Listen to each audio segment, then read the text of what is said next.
Good afternoon, welcome to Spotlight Academy. ठीक आहे, आपली जी सेकंड टेस्ट आहे पॉलिटीची त्याचं डिस्कशन आपण बघणार आहोत. कसा होता पेपर?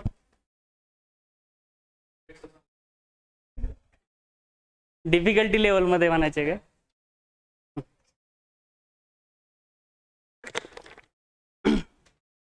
क्वालिटी मध्ये का डिफिकल्टी लेवल मध्ये? मॉडरेट होता, इझी होता थोडा. ठीक आहे. आधीचे कन्फ्युजन, हिस्ट्रीला पण तेच केलं होतं, शेवटचे थोडे इझी होते. सरप्राईज एलिमेंट पाहिजे का नाही?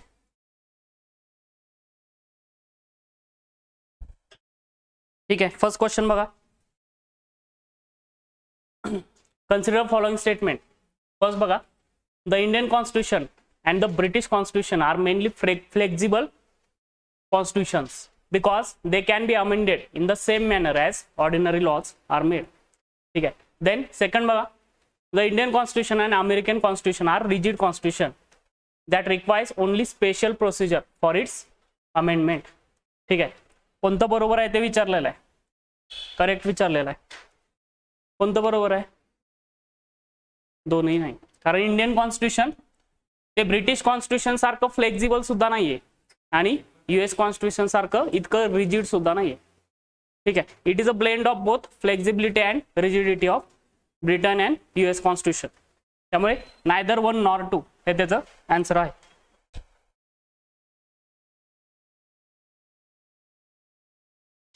देन बघा second, with reference to date of adoption mention in preamble of constitution consider following statements. First बघा,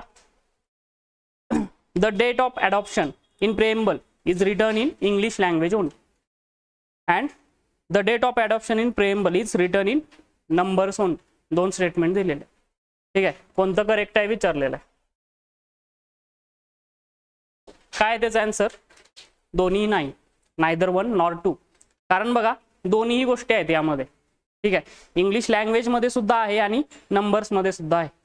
26 डे ऑफ नोव्हेंबर हे इंग्लिश लँग्वेज मध्ये आहे, वर्ड मध्ये, आणि 1949 हे नंबर्स मध्ये. ठीक आहे, त्यामुळे दोन्ही गोष्टी आहेत बघा यामध्ये. ठीक आहे.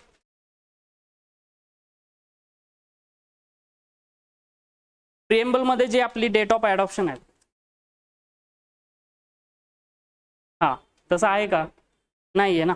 डेट आपली 26 डे ऑफ नोव्हेंबर हे वर्ड्स मध्ये लिहिलेलं आहे आणि 1949 हे नंबर्स मध्ये. Date of adoption in preamble is written in English language only. तसं नाही, जी डेट आहे दोन्ही गोष्टी आहेत, वर्ड्स पण आहे आणि नंबर्स पण आहे. ठीक आहे, या दोन्ही गोष्टी आहेत त्यामुळे दोन्ही स्टेटमेंट रॉंग. देन बघा next, consider following statement. Generally Scottish citizen residing in India can claim the right to freedom from payment of taxes for promotion of any religion. ठीक आहे. देन सेकंड स्टेटमेंट बघा, generally Japanese citizen residing in India can claim right to freedom of speech and expression. ठीक आहे.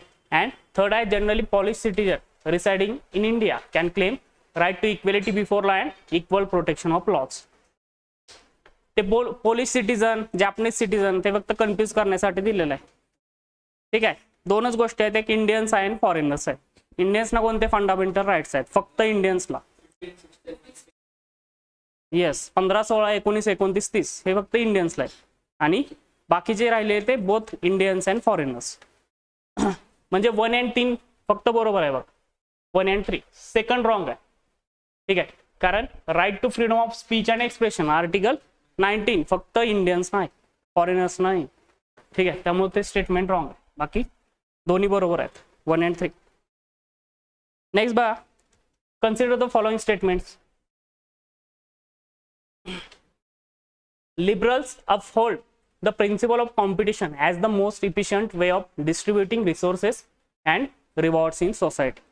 ठीक आहे. And second बघा, affirmative action is based on idea that there are sufficient resources to establish formal equality by law.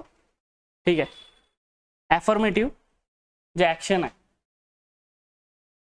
कोणतं बरोबर आहे statement? मिनिंगच समजलं.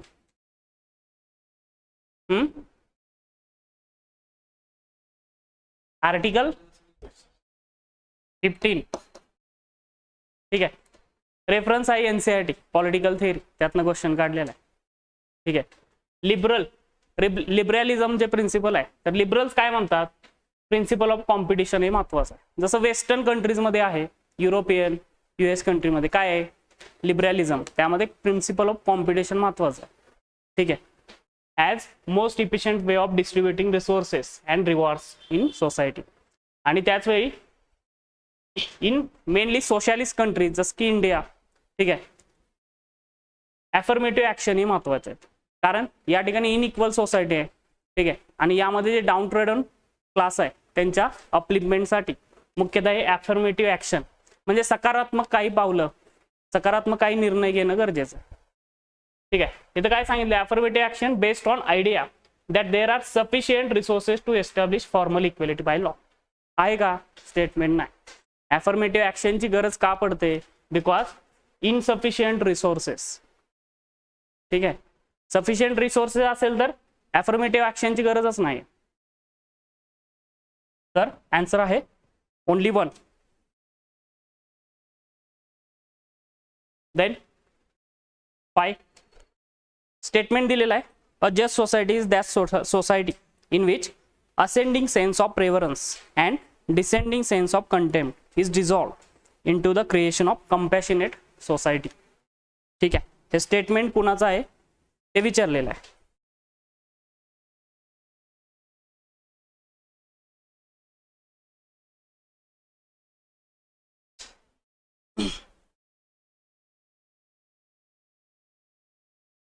Statement कोणाचं आहे ते विचारलेलं आहे.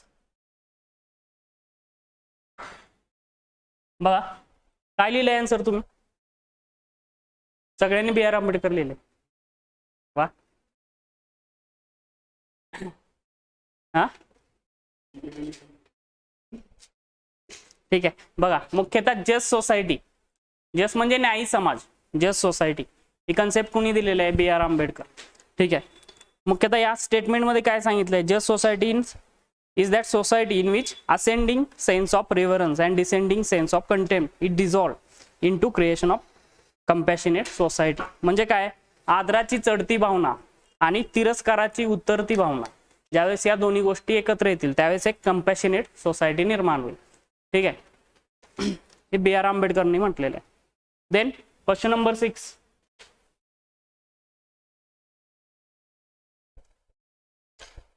The only purpose for which power can be rightfully exercised over any members of civilized community against his will is to prevent harm to others. ठीक आहे. हे स्टेटमेंट दिलेलं आहे तुम्हाला.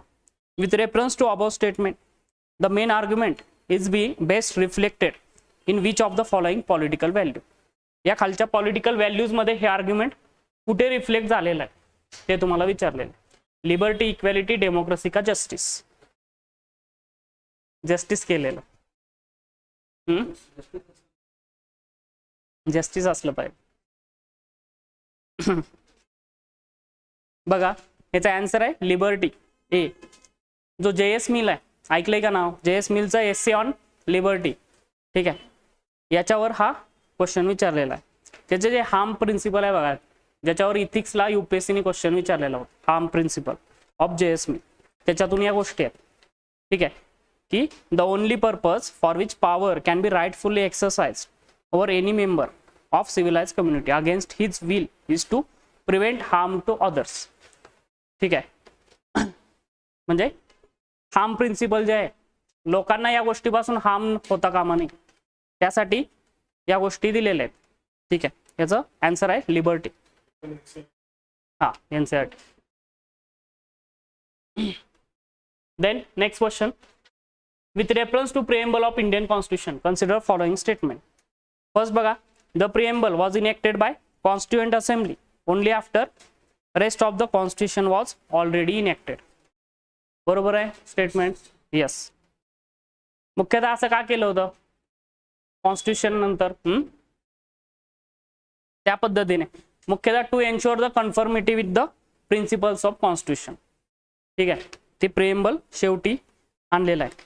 आणि the preamble has been amended only once so far which did not replace any existing word of original constitution. बरोबर आहे.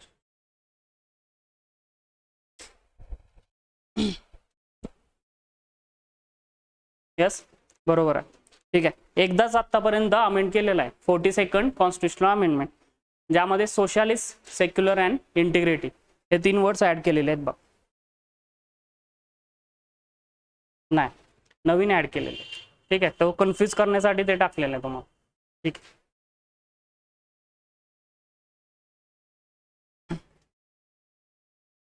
Question number 8, consider the following statements. बघा, article 1 describe India as union of states, which implies that Indian federation is the result of agreement by states. And second, the sovereignty of Indian parliament is expressed in the form that the Indian state has an elected head. ठीक आहे, कोणतं बरोबर आहे ते विचारलेलं आहे तुम्हाला statement. First बरोबर आहे. इंडियन फेडरेशन कसं आहे, ॲग्रीमेंट बाय स्टेट आहे? नाही. ठीक आहे, मुख्यतः US जे फेडरेशन आहे ते या पद्धतीचं आहे, जे स्टेट्स आहेत त्यांनी ॲग्रीमेंट करून ते फेडरेशन बनवलेलं आहे. इंडियामध्ये तसं नाही. 2 प्रोसेस आहेत बघा, एक टॉप डाऊन आणि बॉटम अप. आपली इंडियाची प्रोसेस आहे फेडरेशनची, ती टॉप डाऊन आहे, वरतून झालेली आहे. US ची आहे ती बॉटम अप आहे, स्टेट्सनी एकत्र येऊन ते फेडरेशन बनवलं. Then sovereignty of Indian parliament is expressed in the form that the Indian state has an elected head. बरोबर आहे.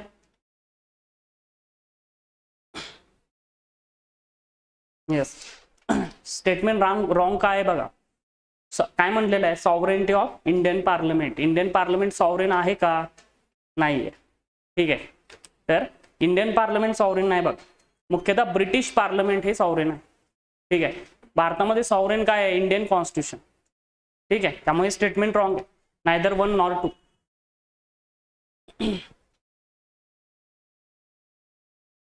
Then question number 9, consider following statements.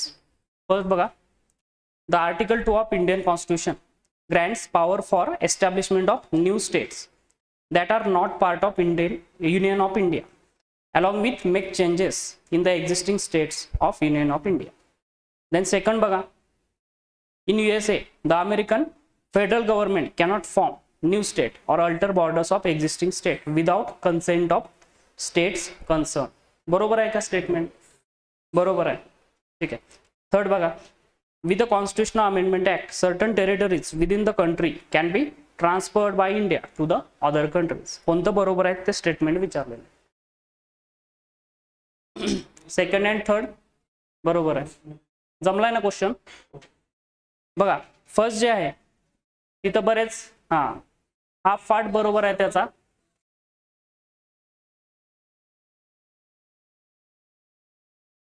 लागते ज्यावेळेस आपली टेरिटरी ट्रान्सफर करायची असेल फॉरेन कंट्रीला त्यावेळेस कॉन्स्टिट्युशनल अमेंडमेंट लागते. जसं की 100वी कॉन्स्टिट्युशनल अमेंडमेंट झालेले आहे, ज्यामध्ये बांगलादेशला काही एन्क्लेव्स ट्रान्सफर केलेले आहेत इंडियाने. ठीक आहे, त्यामुळे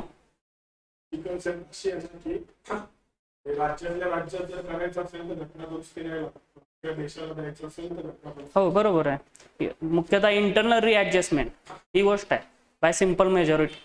ठीक आहे, त्यामुळे थर्ड स्टेटमेंट बरोबर आहे. 100वी घटना दुरुस्ती झालेली आहे. देन सेकंड ते सुद्धा बरोबर आहे, कारण बघा US फेडरल गव्हर्नमेंटमध्ये ज्यावेळेस न्यू स्टेटची एस्टॅब्लिशमेंट करायची असते त्यावेळेस विथ कन्सेंट ऑफ स्टेट होणं गरजेचं आहे, कारण या ठिकाणी सेंट्रल अँड यानी युनियन अँड स्टेटचं सेपरेट कॉन्स्टिट्यूशन सुद्धा आहे आणि ड्युअल सिटीजनशिप आहे USA मध्ये. ठीक आहे, देन फर्स्ट जे स्टेटमेंट दिलेलं आहे, article 2 of constitution grants power for establishment of new state that are not part of Indian union. हे बरोबर आहे इथं. आणि पुढे जे आहे make changes in existing state of union of India, हे आर्टिकल 3 मध्ये सांगितलेलं आहे. मुख्यतः आर्टिकल 3 मध्ये काय सांगितलेलं आहे, provision related to internal रिॲडजस्टमेंट.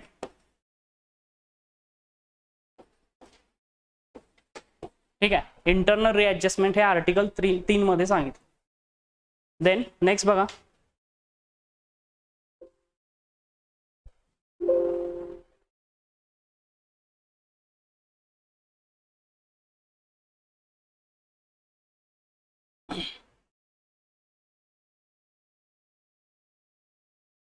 Question number 10. With reference to Indian Constitution, consider following statements. First बघा, no article in Indian Constitution states about persons voluntarily acquiring citizenship of foreign state not to be citizen.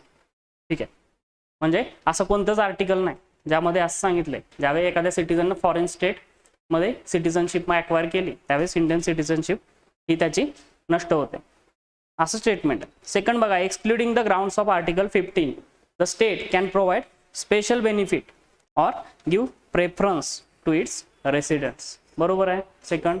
Yes, second बरोबर आहे. First हे wrong आहे, कारण बघा article 9 मध्ये सांगितलेलं ती गोष्ट ज्यावेळेस एखाद्या इंडियन सिटीजननी फॉरेन कंट्रीची सिटीजनशिप ॲक्वायर करतो त्यावेळेस त्याची इंडियन सिटीजनशिप ही नष्ट होते, आर्टिकल 9 मध्ये सांगितलेलं आहे. आणि excluding the grounds of article 15, article 15 मध्ये कोणकोणते ग्राउंड्स दिलेले आहेत? मुख्यतः religion, race, caste, sex, place of birth. ठीक आहे, या गोष्टी सोडून बाकीच्या गोष्टीवर स्टेट काय करू शकतं? अफर्मेटिव्ह ऍक्शन, मुख्यतः जे डाऊन ट्रॉडन लोक आहेत त्यांच्या अपलिफ्टमेंटसाठी प्रयत्न करू शकतात. तर आन्सर आहे बी, ओनली 2. नेक्स्ट बघा,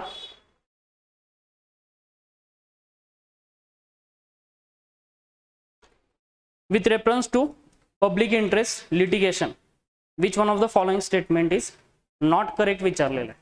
ठीक आहे, फर्स्ट बघा, justice V R Krishna Iyer and justice P N Bhagwati were the pioneers of concept of PIL. बरोबर आहे, यस, PIL चे पायोनियर्स त्यांना म्हटलं जातं, दोन्ही सुद्धा V R Krishna Iyer and PN Bhagwati. Then the introduction of PIL in India was facilitated by relaxation of traditional rule of locus standee.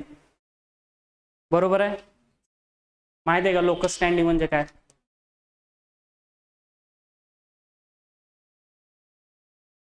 हा, म्हणजे आधीच लोकस स्टँडीचा रूल काय आहे बघ, की जो अक्युज्ड आहे, जो विक्टिम आहे त्यालाच कोर्टामध्ये जायला लागतं न्याय मागण्यासाठी, ते म्हणजे लोकस स्टँडी. आणि लोकस स्टँडीचं जे प्रिन्सिपल आहे ते बदललंय PIL ने. आता PIL ने काय होतंय, दुसरे व्यक्ती, दुसरे ग्रुप्स, NGO सुद्धा त्यांच्यातर्फे कोर्टामध्ये अपील करू शकतात. ठीक आहे, लोकस स्टँडी म्हणजे basically only victims or accused can move court for the remedies. Then third बघा, PIL is brought before court for the purpose of enforcing right of one individual against other. बरोबर आहे? नाही, नावातूनच समजतंय, it is a public interest litigation. मुख्यतः पब्लिकच्या इंटरेस्टसाठी या गोष्टी केल्या जातात, नॉट फॉर द इंडिव्हिज्युअल्स. ठीक आहे, to promote public interest and none of the. Answer आहे याच्यात, sorry, C. Then question number 12 बघा, मॅच द फॉलोइंग. लिस्ट 1 दिलेलं आहे, लिस्ट 2 दिलेलं आहे. ठीक आहे, एकीकडे दिलेलं आहे पार्डनिंग पॉवर ऑफ प्रेसिडेंट आणि दुसरीकडे आहे इम्प्लिकेशन. त्याचा वापर केल्याने बदल काय होणार? ठीक आहे, फर्स्ट बघा, कम्युटेशन आलेलं आहे का? बरोबर आहे, जमले? नाही, कन्फ्युजिंग आहे थोडं, चारी थोडं कन्फ्युजिंग आहे. पाचही काहीतरी ट्रिक आपण करायला पाहिजे ध्यानात ठेवण्यासाठी, तर ते ध्यानात राहतं. ठीक आहे, नाहीतर ते टेम्पररी फक्त वाचलं की ध्यानात राहतं, काय काळानं ते विसरतं. ठीक आहे, ट्रिक काहीतरी करूया आपण. बघा, फर्स्ट आहे कम्युटेशन, त्याचं पेअर आहे बघा. थर्ड आहे substitution of one form of punishment for a lighter form, commutation. Then रिप्रायचा आहे first.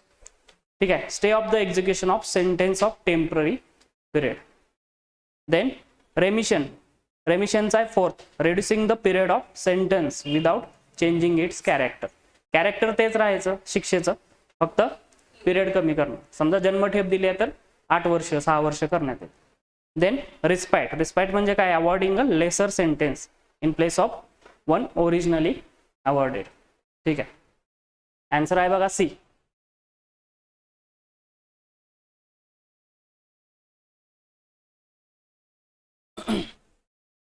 Thirteen, the authority to specify as to which caste shall be deemed to be scheduled caste rests with the. कोण ठरवतं? President. बरोबर, answer आहे D, president. बघा मुख्यतः article 341 आणि 342 यामध्ये हे प्रोव्हिजन आहे ज्यामध्ये प्रेसिडेंट यांना अधिकार आहे की कोणती कास्ट ही शेड्यूल कास्ट मध्ये कन्सिडर करायची. ठीक आहे, प्रेसिडेंट यांना अधिकार.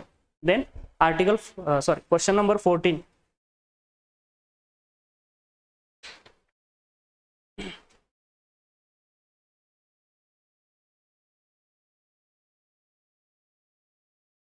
Consider the following statements.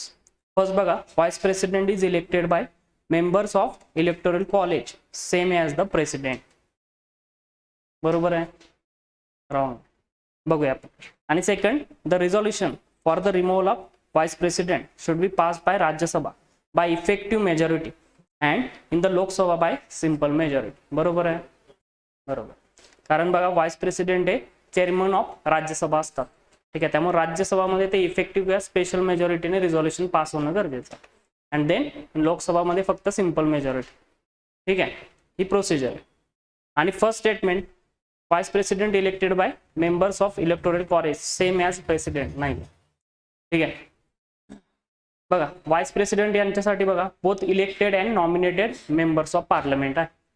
प्रेसिडेंटमध्ये nominated members नाही आहेत पार्लमेंटचे. ठीक आहे, आणि व्हाइस प्रेसिडेंट यांच्यासाठी it not include state legislative members. राज्य विधानसभांचे सदस्य यामध्ये नसतात व्हाइस प्रेसिडेंट. हा, फक्त संसदेचे both elected and nominated. Then question 15.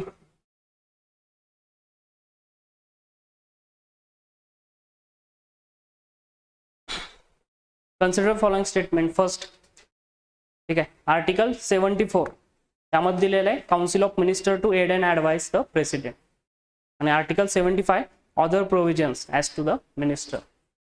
ठीक आहे, कोणतं करेक्ट आहे? दोन्ही. ठीक आहे, बोथ 1 and 2 दोन्ही करेक्ट आहे. बघ, इझी आहे क्वेश्चन, डायरेक्ट आर्टिकलवर विचारलेला आहे. ठीक आहे, आर्टिकल 74 मध्ये बरोबर आहे तेच मुख्यतः council of minister to advise the president. आणि आर्टिकल 75 मध्ये काय होतं बघा, PM appointed by president and then other minister on advice of PM appointed by president. ठीक आहे,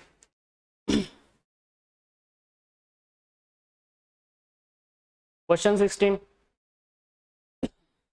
which one among the following is not function of CAG? CAGचा विचारलं, function कोणतं नाहीये. ठीक आहे, ए आहे बघा, auditing transaction of centre and state government relating to contingency fund and public accounts. Second आहे compiling accounts of defence. Third आहे auditing accounts of institution finance by government. And last आहे compiling the accounts of state. कोणतं आहे? B. Yes, compiling accounts of defence. ठीक आहे, डिफेन्सचं audit CAG करत नाही. हां, डिफेन्सचं ऑडिट कॅग करत नाही. आधी सुरुवातीच्या काळामध्ये करायचे बट नंतर ते बंद झाले. ठीक आहे,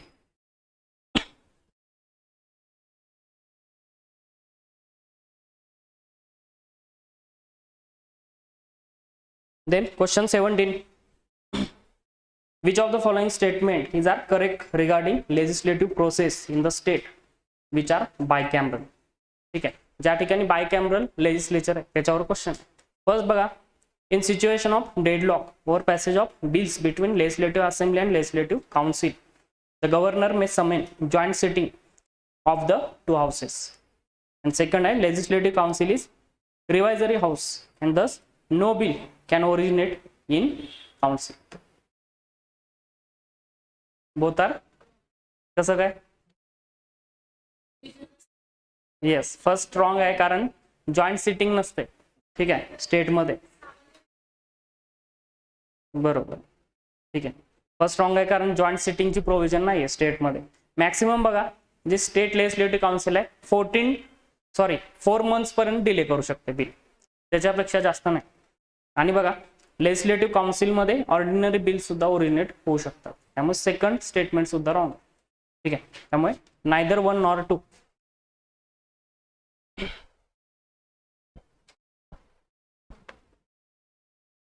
आन्सर आहे डी, नायदर 1 नॉर 2. 18 बघा, which of the following powers of prime minister of India are not provided for explicitly in constitution of India.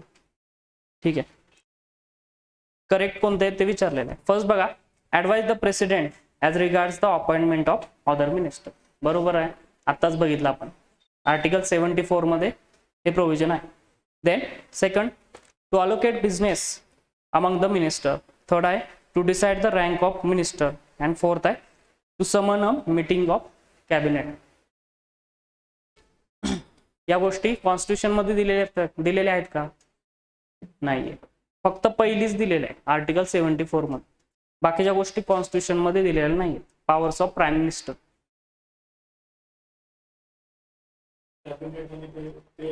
हा, कुणाला कॅबिनेट मध्ये घ्यायचं, कुणाला कुणाला स्टेट मिनिस्टर करायचं, त्या गोष्टी आहेत. त्यामुळे कुणाला डेप्युटी मिनिस्टर करायचं.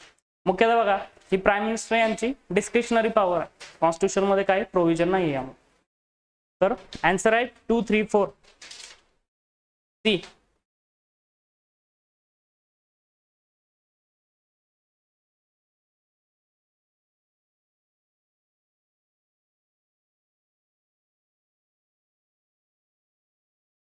Next, which of the following is also known as super cabinet.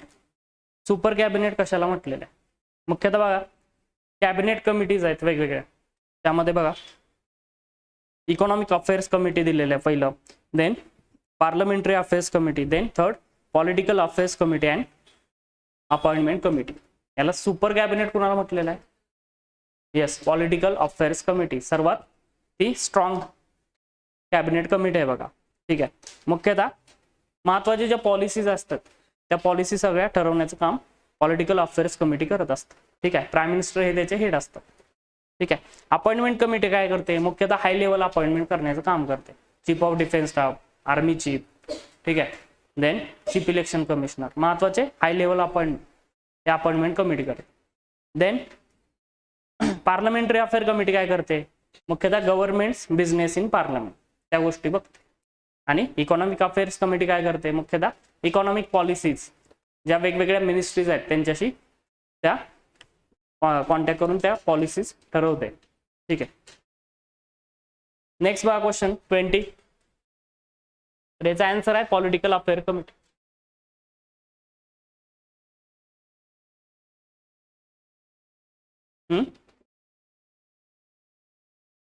बरोबर. Question number 20. Which of the following statement are correct regarding recently reconstituted cabinet committees?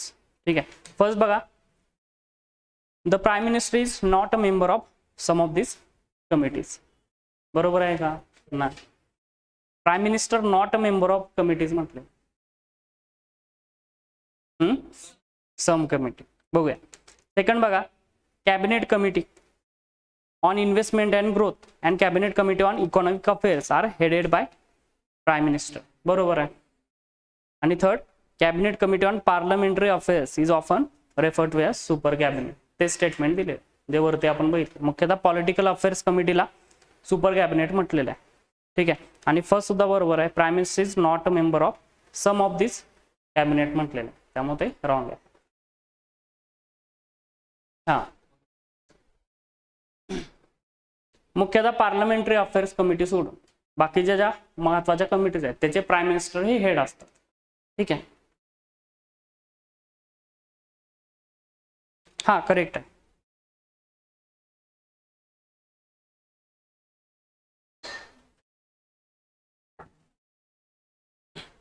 '21. Which of the following statement is are correct regarding contempt of court in India. ठीक आहे, first बघा, constitution empowers supreme court to punish for their contempt. बरोबर आहे. Second, in cases of contempt of subordinate courts the power to punish lies with concern high court. Yes, subordinate court. ठीक आहे, यांची contempt of यांच्या ज्यावेळेस contempt होत तर ती पॉवर कुणाकडे आहे? हायकोर्ट. बरोबर. ठीक आहे, मुख्यतः आर्टिकल 129 यामध्ये सांगितलंय constitution empowers supreme court to punish for their contempt. Article 129 आणि आर्टिकल 215 215 यामध्ये या गोष्टी सांगितलेल्या आहेत. ज्यावेळेस contempt of subordinate courts the power to punish lies with concern high court. ठीक आहे, दोन्ही सुद्धा बरोबर आहे.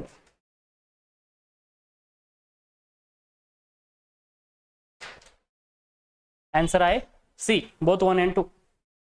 नेक्स्ट बघा, a writ petition in case of violation of fundamental right can be presented before. Writ petition काय आहे? फर्स्ट आहे सुप्रीम कोर्ट ओनली, सेकंड आहे high court only, then either high court और सुप्रीम कोर्ट आणि एनी कोर्ट. रिट पेटिशन कुठे आहे? दोन्ही, high court and supreme court. Article 32 supreme court आणि 226 हायकोर्ट. ठीक आहे, आणि रिट पेटिशन बघा, सुप्रीम कोर्टचं ओरिजिनल ज्युरिडिक्शन आहे, but it is not exclusive jurisdiction of supreme court, कारण हायकोर्टला सुद्धा याचा अधिकार आहे. त्यामुळे याचा आन्सर आहे सी, आयदर हायकोर्ट और सुप्रीम कोर्ट. हो हो, फक्त फंडामेंटल राईट. म्हणजे रिट पेटिशन हायकोर्टची ब्रॉड आहे as compared with supreme court. Then 23 बघा, which of the following feature of constitution of India have been borrowed from constitution of USA. USA कडून आपण काय घेतलेलं आहे? ठीक आहे, परत बघा, fundamental rights, then judicial review, concurrent list, preamble and impeachment of president. Yes, concurrent list सोडून बाकीचं घेतलेलं आहे. कॉन्करंट लिस्ट आपण ऑस्ट्रेलियाकडून घेतलेलं आहे. ठीक आहे, त्यामुळे आन्सर बघा हे आहे 1 2 4 5. ठीक आहे, कॉन्करंट लिस्ट नाही आहे.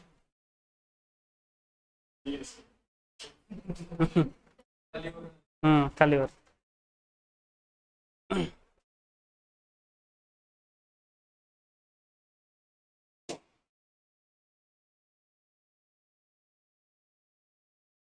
Then 24 in India judicial review implies. Judicial review म्हणजे काय हे विचारले. फर्स्ट बघा, the power of judiciary to pronounce upon constitutionality of laws and executive orders. Second बघा, power of judiciary to question the wisdom of laws enacted by legislature. Third आहे power of judiciary to review all the legislative enactment before being assented by president. आणि last आहे the power of judiciary to review its own judgement given earlier in similar or different cases. काय आहे? Third तर बघा clearly समजतंय, the power of judiciary to review all the legislative enactment before being assented by president नाहीये. त्यावेळेस president यांचा ascent मिळतं, final law बनतो, त्यावेळेसच ज्युडिशियली रिव्ह्यू करतो. त्यामुळे फर्स्ट बरोबर आहे बघा, कॉन्स्टिट्युशनॅलिटी ऑफ लॉज. बिल्स रिव्ह्यू करत नाही ज्युडिशियरी, लॉज ना रिव्ह्यू करतो. ठीक आहे, त्यामुळे constitutionality of laws and executive orders हे सुद्धा रिव्ह्यू करू शकतो. देन 25 बघा,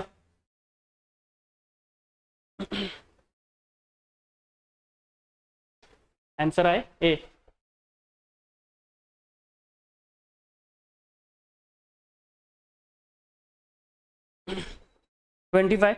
Which of the following statement regarding pro tem speaker are correct? Pro tem speaker बद्दल विचारलेलं आहे. ठीक आहे, फर्स्ट बघा, after the Lok Sabha election president administers oath to pro tem speaker which is same as oath for membership of Lok Sabha. बरोबर आहे. Second बघा, pro tem speaker conducts proceeding of house when both the speakers and deputy speaker post are lie vacant. आणि third आहे no pro tem speaker has ever become speaker later.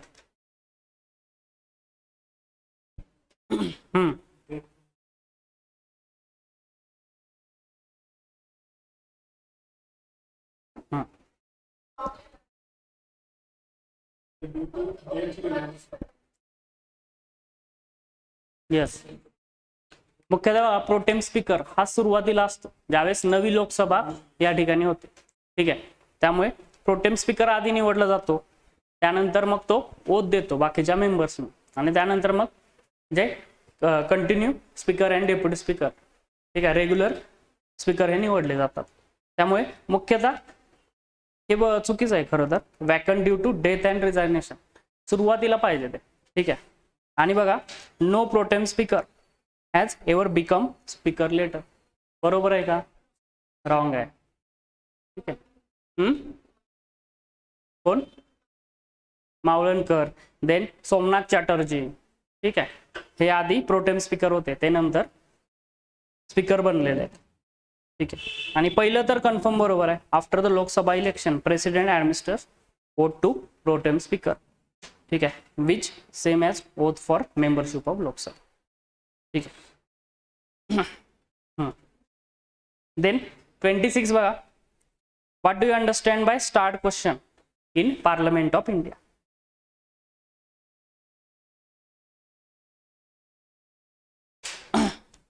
First बघा, the member of parliament who raise the question wishes to have oral answer on the floor of house. ठीक आहे. बरोबर आहे. Start question. ठीक आहे. Then second बघा, it is distinguish by asterisk in the list of question. नावावरून समजतंय start question आहे, ॲस्टरिकने दाखवलेलं असतं. अँड थर्ड आहे, the answer to such question may be followed by supplementary question. बरोबर आहे. यस, स्टार्ट क्वेश्चनची तीच वैशिष्ट्य आहे. मुख्यतः ओरल आन्सर याला दिलं जातं. ठीक आहे. ज्यावेळेस हाऊस भरतं त्यावेळेस पहिल्या तासामध्ये ते स्टार्ट क्वेश्चन मुख्यतः घेतले जातात. ओरल आन्सर दिलं जातं मिनिस्टरकडून. ठीक आहे. आणि मुख्यतः सप्लिमेंटरी क्वेश्चन विचारले जाऊ शकतात कारण ओरल आन्सर देत आहेत. ठीक आहे. ज्यावेळेस रिटर्न आन्सर असतं त्यावेळेस सप्लिमेंटरी क्वेश्चन नॉट अलाउड. जे अनस्टार्ट क्वेश्चन आहेत त्यामध्ये रिटर्न आन्सर द्यायला लागतं बाय मिनिस्टर. आणि त्यामध्ये बघा सप्लिमेंटरी क्वेश्चन विचारले जाऊ शकत नाही कारण ते रिटर्न आहे. ठीक आहे. त्यामुळे तिन्ही सुद्धा बरोबर आहे. 1, 2, 3 डी.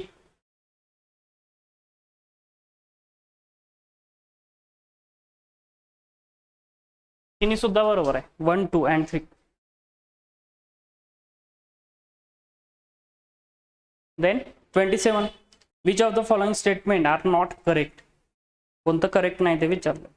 ठीक आहे. बघा, a person can be prosecuted and punished simultaneously for the same offence more than once. बघूया पुढे. नॉट करेक्ट विचारलेलं आहे. सेकंड बघा, person accused of an offence cannot be compelled to be witnessed against themselves. बरोबर आहे. बरोबर. And third, retrospective amendment to civil and criminal law can be made in extreme cases to punish offender. Yes. बघा याचा answer आहे basically 1 and 3. 1 and 3 wrong आहे. Not correct विचारलेलं. 1 का wrong आहे बघा. A person can be prosecuted or punished simultaneously for same offence more than once. नाहीये. Article 20 आहे त्याच्यावर क्वेश्चन आहे. जे त्यातली प्रिन्सिपल आहे, डॉक्ट्रिन आहे, नो डबल जिओपार्डी. ठीक आहे. त्याच्यावर हा पहिलं स्टेटमेंट आहे. सेकंड बघा, person accused of offence cannot be compelled to be witness against him. बरोबर आहे. त्यामध्येच नो सेल्फ इन्क्रिमिनेशन हे जे डॉक्ट्रिन आहे त्याच्यावर हा क्वेश्चन.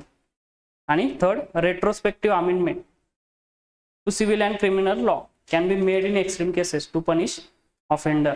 मुख्यतः डॉक्ट्रिन आहे no ex post facto law. ठीक आहे. हे सुद्धा रॉंग आहे. कुठलं? थर्ड.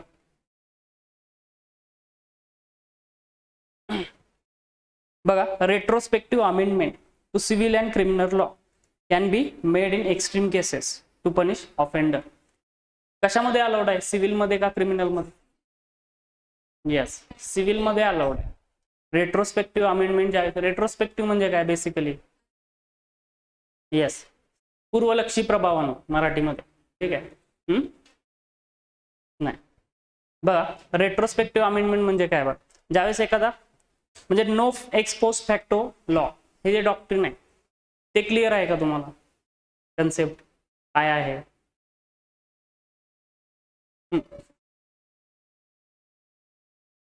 बरोबर आहे. ठीक आहे. म्हणजे बघा, तुम्ही गुन्हा केलेला आहे 2000 साली आणि त्याच्यावर कायदा बनवलेला आता 2020 साली समजा, तर त्या कायद्यानुसार त्या गुन्ह्यासाठी त्याला शिक्षा दिली जाऊ शकत नाही. ठीक आहे. बट हे क्रिमिनल मॅटर मध्ये. ठीक आहे. त्यामुळे हे स्टेटमेंट रॉंग येतं. ठीक आहे. No ex post facto law.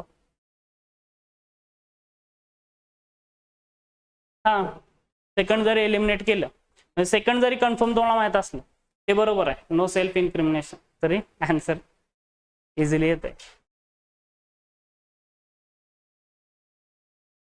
Straight forward question आहे बघा, सोपा आहे. Which 3 languages have been added to the S schedule of constitution by 71st constitutional amendment. कोणत्या लँग्वेज आहे? Sindhi, Manipuri, Konkani, then Konkani, Kashmiri, Nepali, Nepali, Konkani, Manipuri and Nepali, Konkani, Assam. Yes, C, Nepali, Konkani आणि मणिपुरी. ठीक आहे. 71वी घटना दुरुस्त आहे बघा.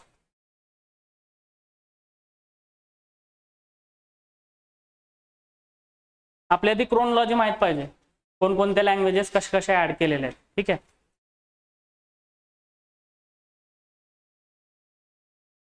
$29. Which among the following provisions described as federation with centralizing tendency in Indian Constitution? ठीक आहे. बघा, पहिलं appointment of state governor by centre. बरोबर आहे. काय विचारलेलं आहे? फेडरेशन विथ सेंट्रलायझिंग टेंडन्सी कोणकोणत्या गोष्टीमधून दिसून येते? तर appointment of state governor by centre आहे का? येस, बरोबर. Then provision of all India services. Yes, all India service सुद्धा फेडरेशन विथ सेंट्रलायझिंग टेंडन्सी. ठीक आहे. कारण बघा, ऑल इंडिया सर्व्हिसेसचे ऑफिसर, ठीक आहे, स्टेट त्यांना पनिश करू शकत नाही, फक्त ट्रान्सफर करू शकतं, डिसमिस वगैरे काय करू शकत नाही. मुख्यतः ऑल इंडिया सर्व्हिस आहे, त्यामुळे युनियन गव्हर्नमेंटकडे त्या गोष्टी आहेत. आणि थर्ड आहे सिंगल अँड फ्लेक्झिबल कॉन्स्टिट्यूशन. बरोबर आहे. येस, यामध्ये थोडं कन्फ्युजन झालं असेल काय लोकांचं, but single and flexible constitution हे सुद्धा सेंट्रलायझिंग टेंडन्सी दाखवतं. कारण सिंगल कॉन्स्टिट्यूशन आहे, 2 युनिट आहेत बघा फेडरेशन मध्ये, एक युनियन आहे आणि दुसरं स्टेट्स आहे. ठीक आहे. बट जे कॉन्स्टिट्यूशन आहे ते एकच आहे, आणि त्या कॉन्स्टिट्यूशन अमेंड करण्याचा अधिकार कोणाला आहे? युनियनला, फक्त पार्लमेंटला. त्यामुळे single constitution it is a centralising tendency of federation. आणि दुसरं म्हणजे flexible constitution, it is not as rigid as USA constitution. त्यामुळे बऱ्यापैकी पार्लमेंटमध्ये जर युनियन गव्हर्नमेंटला मेजॉरिटी असेल तर ती अमेंड करू शकते गोष्ट. त्यामुळे सेंट्रलायझिंग टेंडन्सी यातून दिसून. 1, 2, 3. 30. Which one of the following pairs is not the correctly matched?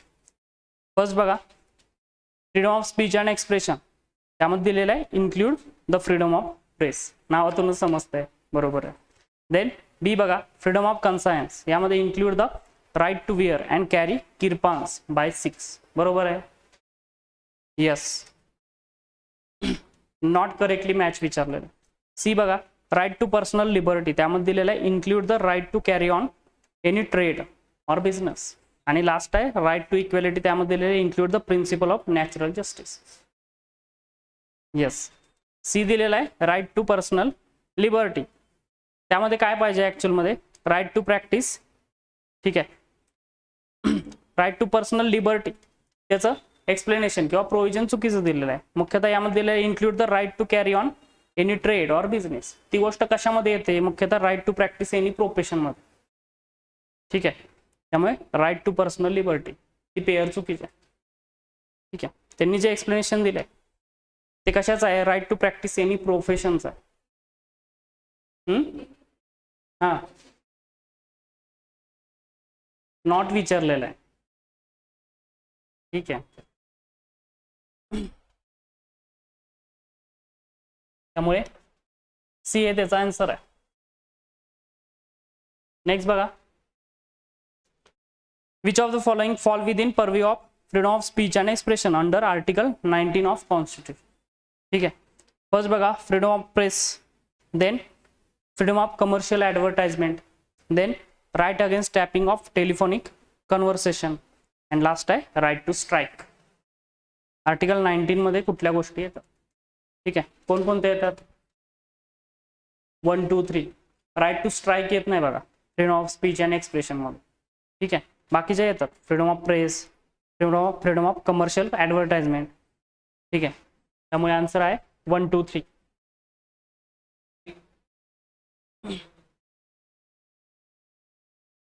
काय काय काय झालेलं, सुप्रीम कोर्टने वेगवेगळ्या जजमेंट्स मधून त्या गोष्टी ऍड केलेल्या आर्टिकल 19 मध्ये, ठीक आहे. आणि ते फ्रीडम ऑफ स्पीच अँड एक्सप्रेशनचा भाग आहे. सुप्रीम कोर्टची जजमेंट्स त्यासाठी महत्त्वाचे, त्यांनी वेगवेगळ्या जजमेंट मधून त्या गोष्टी ऍड केलेल्या आहेत प्रिन्सिपल. देन बघा 32, कन्सिडर द फॉलोइंग. फर्स्ट बघा president rule, then national emergency, आणि थर्ड आहे मार्शल रूल.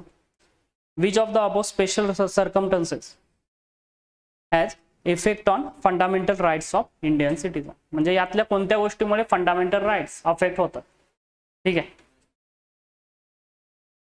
येस, ठीक आहे, national emergency and martial rule, ठीक आहे. म्हणजे सी आहे त्याचा आन्सर आहे 23. प्रेसिडेंट रूल नाही, प्रेसिडेंट रूलच्या वेळी फंडामेंटल राईट हॅम्पर होत नाही, ठीक आहे. मुख्यतः प्रेसिडेंट रूलच्या वेळी state government and state legislature, ठीक आहे, याच्यावर चेंजेस होतात, not in fundamental rights. Next बघा 33,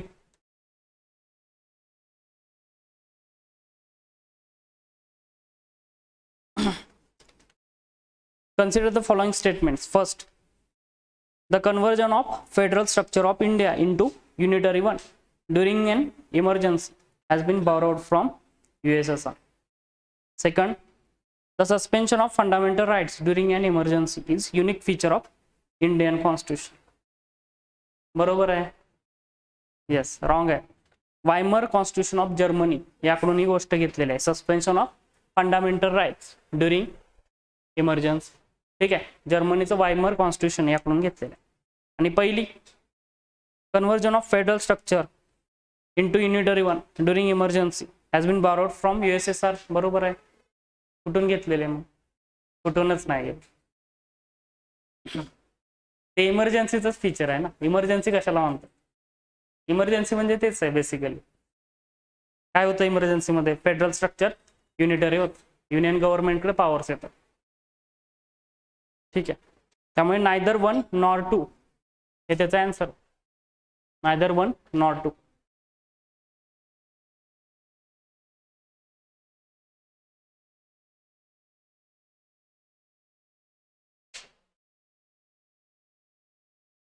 नेक्स्ट बघा 34, with reference to functioning of central government of India, consider the following statements. First, cabinet secretary is administrative head of cabinet secretariat. Second, the cabinet secretariat ensures that president is kept informed of the major activities of all ministries. बरोबर आहे? Yes, दोन्ही सुद्धा बरोबर आहेत बघा, both 1 and 2. C हे त्याचा answer आहे.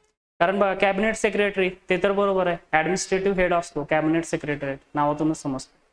आणि सेकंड, कॅबिनेट सेक्रेटरी कामच ते असते मुख्यतः जे मिनिस्ट्रीज आहेत त्यांचे डिसिजन प्रेसिडेंट व्हाईस प्रेसिडेंट यांच्यापर्यंत पोहोचवणं, ठीक आहे. Major activities PM, yes, PM म्हणजे बाय युझिंग कॅबिनेट सेक्रेटरी, मुख्यतः PM by using cabinet secretary. प्रत्येक वेळी PM थोडी सांगायचं नाही प्रेसिडेंट, या गोष्टी झाल्या. मुख्यतः cabinet secretary.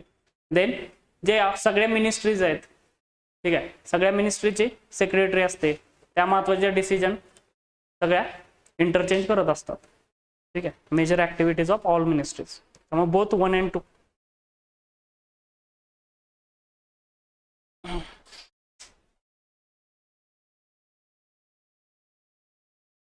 (35) The only female member of panel of chairman in Constituent Assembly was elected to Assembly from Madras was.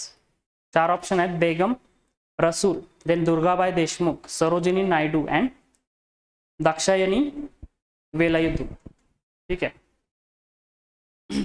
Dakshayani Velayudhan. काय आन्सर आहे? जमलं नाही, दुर्गाबाई देशमुख हे आन्सर आहे बरं, ठीक आहे. हा बरोबर आहे. आपल्या क्वेश्चन आहे कॉन्स्टिट्युएंट असेंब्लीचा, ठीक आहे. आणि बघा शेवटचे जे आहे दाक्षायणी, त्या only Dalit woman in constituent assembly होत्या, ठीक आहे. Only Dalit and first Dalit woman in constituent assembly, Dakshayani. Sarojini Naidu बिहारमधून आलेला होता निवडून, दुर्गाबाई देशमुख फ्रॉम मद्रास. नाही बाय आहे ना.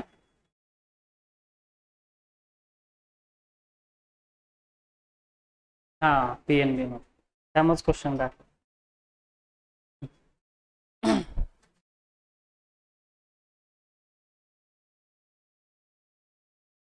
करंट बेस्ड बेसिक त्या पद्धतीची गोष्ट. ठीक आहे. 36 बघा. Reduction in economic inequality is explicitly provided under which of the following articles in the Constitution of India. ठीक आहे. सिलेक्ट द करेक्ट आन्सर विचारला आहे. 1 2 4 1 3 1 ओनली का 2 3 4. आर्टिकल दिलेले आहेत. Article 38, article 48, article 41 and article 46. Reduction in economic inequality कोणत्या article मध्ये आहे? यस, सी आन्सर आहे. ओनली 1. आर्टिकल 38 मध्येच या गोष्टी दिलेल्या आहेत. ठीक आहे. ओनली 1 आर्टिकल 38 मध्ये मुख्यतः minimise the inequality in income हे डायरेक्टिव्ह प्रिन्सिपल स्टेटला सांगितलेलं आहे in article 38. Then article question 37. With reference to composition of Council of State, consider the following statement. First बघा. Both the elected and nominated members of State Legislative Assembly take part in election of members to the Council of States. ठीक आहे. आणि second बघा. The Constitution of India provides for direct election for the representatives of Union Territories in the Council of State.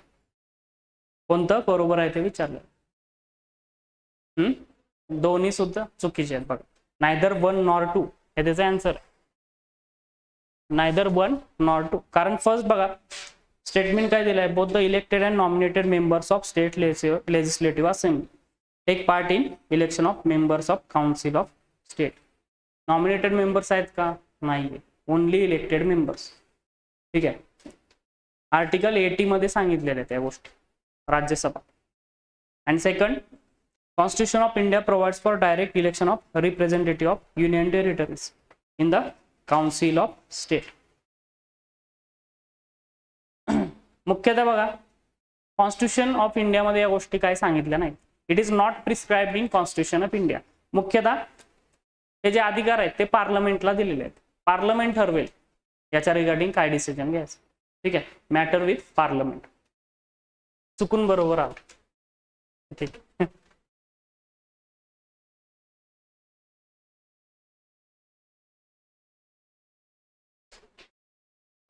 Then 38. With reference to National Legal Services Authority (NALSA), consider following statement. First बघा.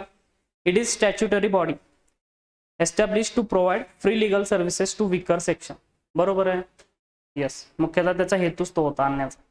Then it organized लोक अदालत for amicable settlement of dispute. बरोबर आहे. बरोबर आहे.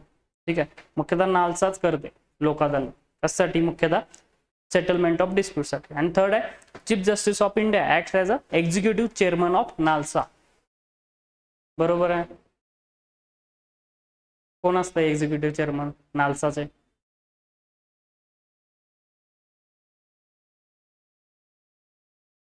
Answer आहे बघा 1 and 2 only. Third wrong आहे. Chief justice नसतात तर मग कोण असतात? सिनियर मोस्ट जज of supreme court other than chief justice. ठीक आहे. सिनियर मोस्ट जज of supreme court.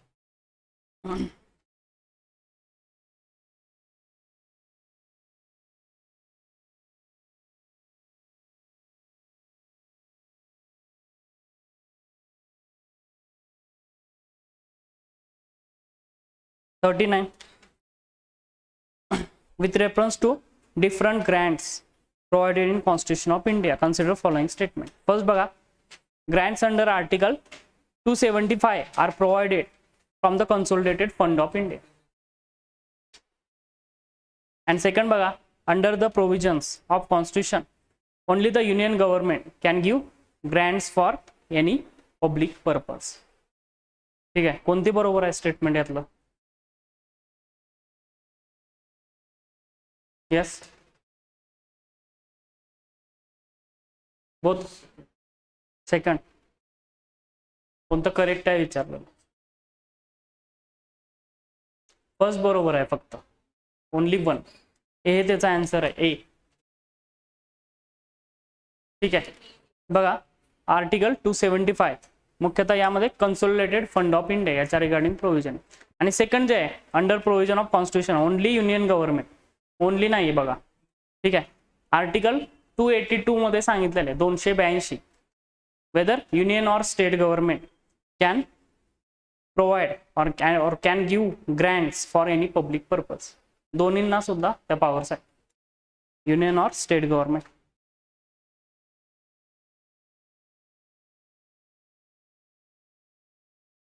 Question 40 with reference to borrowing powers of state of India, consider following statement. First बघा, Constitution of India permits state to borrow funds from within on and outside India. Yes. Second बघा, the state legislature has the power to fix the borrowing limits for state government. ठीक है. And third, a state government cannot raise fresh loan without the consent of union government if a union has guaranteed an outstanding loan of the state. कोणतं correct आहे विचारलेलं.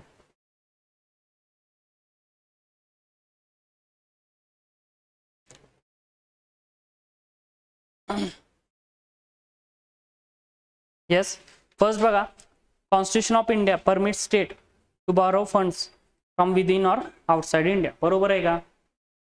नाहीये.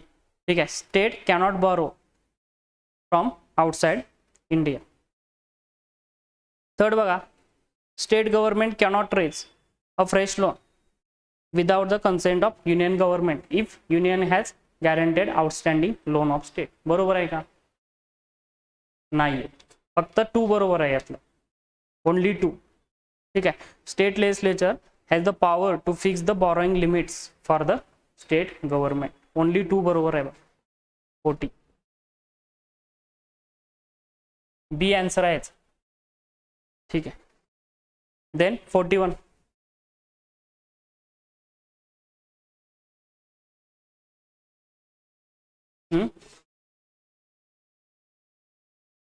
हो हो हो. Then with reference to powers of Supreme Court, consider following statement. First बघा, Supreme Court enjoys original and exclusive jurisdiction in any dispute between government of India and one or more state. बरोबर आहे. Yes, फक्त supreme कोर्टला या powers आहेत. Second बघा, the original jurisdiction of Supreme Court is provided within Article 131 of Constitution. बरोबर आहे. काय लिहिलेलं आहे आन्सर? येस येस, स्टेटमेंट दिलेलं आहे, म्हणजे क्वेश्चन मध्ये विचारलंय, नॉट करेक्ट विचारलंय. ठीक आहे, नॉट करेक्ट दोन्ही सुद्धा बरोबर आहेत, म्हणजे नायदर 1 नॉर 2 हे त्याचा आन्सर आहे. दोन्ही सुद्धा बरोबर आहेत. ठीक आहे, ठीक आहे, त्यामुळे डी हे आन्सर आहे, नायदर 1 नॉर 2. त्यामुळे काही क्वेश्चन असे फसवे असतात, थोडं बघून आन्सर येत असते तरी आपण चुकीचं करू नये. ठीक आहे. आणि जे ओरिजिनल ज्युरिडिक्शन आहे बघा, आर्टिकल 131 यामध्ये जे फेडरल डिस्प्यूट आहे ते सोडवण्याचा अधिकार सुप्रीम कोर्टला दिलेला आहे, federal dispute. Then 42, the strength of जज in supreme court is determine by determine कोण करतं स्ट्रेंथ? यस, ते पार्लमेंटला अधिकार आहे पूर्णतः. ठीक आहे, बी हे त्याचा आन्सर, पार्लमेंट. आता किती आहेत सुप्रीम कोर्टचे जजेस? येस, 33+1 CJ आहे आणि 33 जजेस. देन 43 बघा,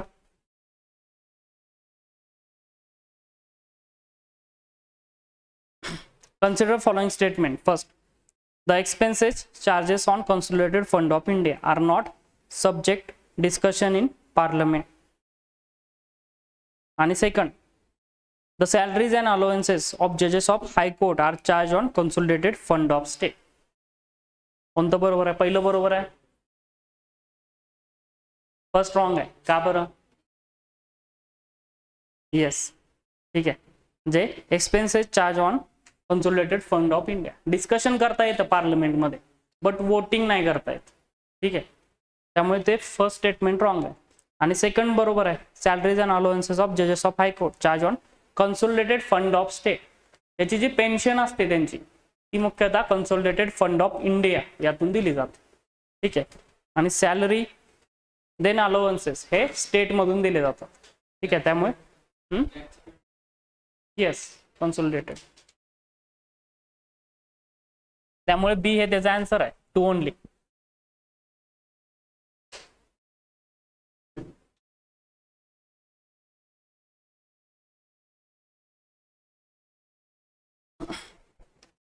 नेक्स्ट बघा 44. The objective resolution drafted and moved by. 4 option आहेत, M N. Roy, Vallabhbhai Patel, M K. Gandhi and Jawaharlal Nehru. उलटच आहे डायरेक्ट. एकही नसेल ज्याला जमला नाही. काय कोण? ठीक आहे, जवाहरलाल नेहरू. ठीक आहे, 13 December 1946 objective resolution moved by Jawaharlal Nehru. ठीक आहे, आणि तेच पुढे आपल्या इंडियन कॉन्स्टिट्यूशनचं प्रेम्बल बनलेलं आहे. ठीक आहे,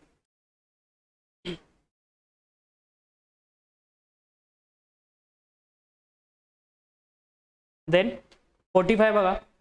the word fundamental in fundamental right suggest. Logical question आहे थोडा. ए बघा, fundamental right are protected and enforced by ordinary law. Second, fundamental rights are so important that Constitution has separately listed them and made special provision for their protection. And third, fundamental rights are absolute and unlimited rights. सोपा विचारलेला आहे question, थोडं जरी knowledge असेल लगेच समजेल. ठीक आहे, बी हे त्याचा आन्सर आहे.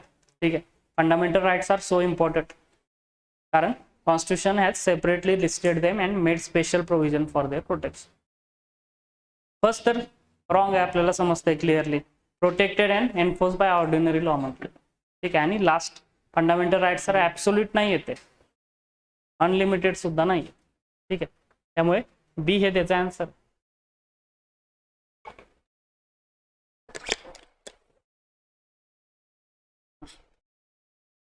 नेक्स्ट बघा 46. ॲब्सोल्यूट नाही कारण त्यामध्ये अमेंडमेंट करता येते, चेंजेस त्यामध्ये करता येते. 46. Which of the following committee recommended reorganisation of state on the basis of administrative convenience. ठीक आहे, 4 ऑप्शन दिलेले आहेत, JVP, S K Dar, Fazal Ali and Sarkaria commission. काय लिहिलेलं आहे आन्सर? एस केदार, बरोबर. ठीक आहे, बघा क्रोनॉलॉजिकली पहिलं एस केदार कमिशन येतं, देन JVP येतं and third Fazal Ali commission.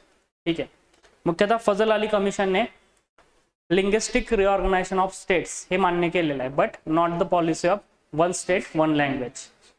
ठीक आहे, आणि मेंबर्स बघा कोणकोणते आहेत फजल अली कमिशनचे, KM पन्नीकर आणि कुंजरू. ठीक आहे, आणि त्यातून बनलेला आहे स्टेट रिऑर्गनायझेशन ऍक्ट 1956. तर एस केदार आहे त्याचा आन्सर. नेक्स्ट बघा 47. Which of the following statement not correct विचारलेलं आहे. ठीक आहे, फर्स्ट बघा, fundamental rights of article 19 are suspended automatically during national emergency declared on the basis of war or external aggression. बरोबर आहे, येस. सेकंड बघा, fundamental rights of article 19 cannot be suspended in the case of national emergency declared on the basis of armed rebellion.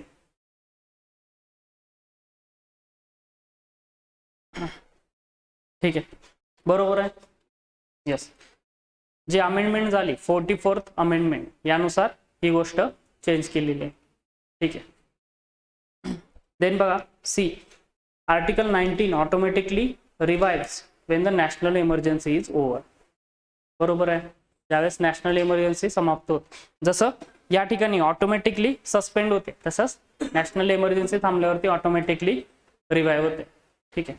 आणि last आहे, when a national emergency is enforced, the fundamental rights of Article 19 are repealed after President's order. Contradictory आहे की नाही statement, ए आणि D, त्यातलं एकच कोणते तरी बरोबर असणार आहे बाय लॉजिक. बरोबर आहे, चुकलंय का? येस, आन्सर आहे डी. डी चुकीचा आहे बघा. ठीक आहे, कारण बघा आर्टिकल 358 मध्ये सांगितलेलं की ज्यावेळेस नॅशनल इमर्जन्सी लागते, ठीक आहे, इट सस्पेंडेड ऑटोमॅटिकली आर्टिकल 19. ठीक आहे, आर्टिकल 358 मध्ये सांगितलेलं ज्यावेळेस नॅशनल इमर्जन्सी लागते ऑटोमॅटिकली आर्टिकल 19 हे सस्पेंड होतं. त्यासाठी प्रेसिडेंट ऑर्डरची सेपरेट गरज नाही. No separate order of president required. त्यामुळे डी हे त्याचा आन्सर.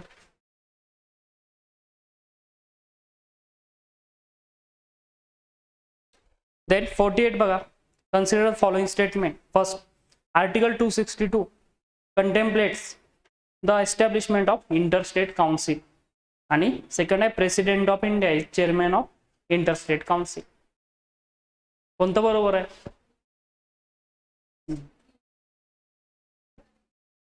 येस, दोन्ही सुद्धा रॉंग आहे.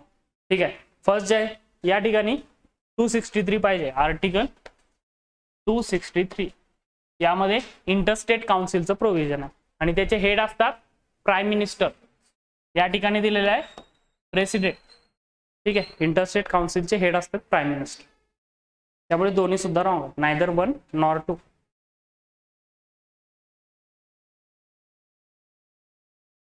नेक्स्ट बघा 49, consider following statement about financial emergency. First, article 356 empowers president to proclaim financial emergency. Straight forward आहे क्वेश्चन. ठीक आहे. नेक्स्ट बघा, repeated parliamentary approval is not required for its continuation. And third आहे, a resolution approving proclamation of financial emergency passed only by Lok Sabha. First बरोबर आहे statement. First इथं काय पाहिजे मग? 360. यस, आर्टिकल 360 या ठिकाणी हवंय. 360 मध्ये फायनान्शियल इमर्जन्सी. ठीक आहे, 352 national emergency, 356 president rule and 360 आहे financial emergency. Then repeated parliamentary approval is not required for its continuation. बरोबर आहे, बरोबर आहे. ठीक आहे, एकदा अप्रूव्ह केल्यानंतर रिपीटेडली ते अप्रूव्ह करण्याची गरज नाही, हे बरोबर आहे. आणि third, a resolution अप्रूव्हिंग proclamation of financial emergency passed only by Lok Sabha. बरोबर आहे, नाही, आयदर हाऊसेस. ठीक आहे, वेदर राज्यसभा और लोकसभा सिंपल मेजॉरिटीने ते पास करू शकतो, बाय सिंपल मेजॉरिटी. हे सुद्धा महत्वाचं आहे बघा. त्यामुळे हे सुद्धा रॉंग आहे. आन्सर आहे बी, ओनली 2.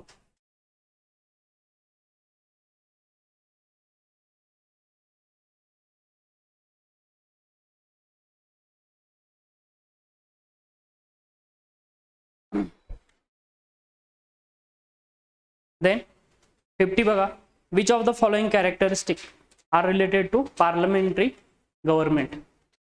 ठीक आहे, फर्स्ट बघा, secrecy of procedure. Then second, collective responsibility.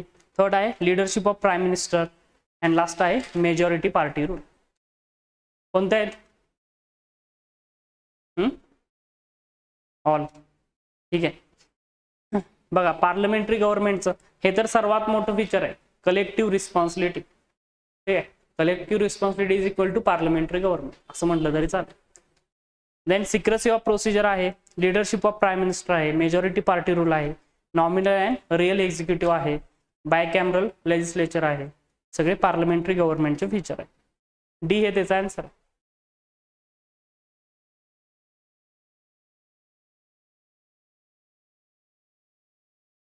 Next बघा 51, which of the following statement is not correct. Not correct विचारलेलं. ए दिलेला आहे, according to 42nd and 44th amendment it is compulsory for president to comply with advice of council of minister. बरोबर आहे. Yes, 42nd मध्ये पण yes दोन्ही होतं, continue केलेलं आहे, आधीच अमेंडमेंट झालेली आहे ती कंटिन्यू केलेली 42nd. देन सेकंड बघा, presidential system is based on dual executive. Third बघा, according to article 74 the council of minister works under leadership of prime minister. बरोबर आहे, मगाशी आपण बघितलं आर्टिकल 74 75. आणि लास्ट आहे article 74 75 provides parliamentary system at the centre.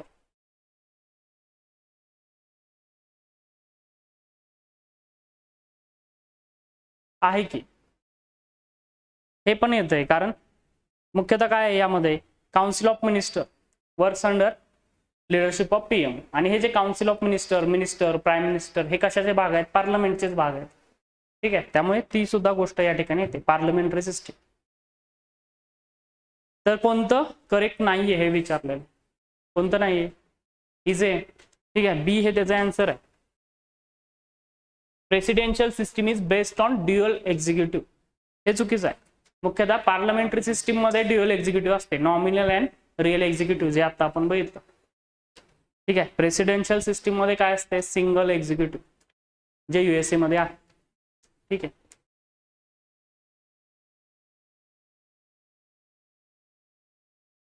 Next बघा 52.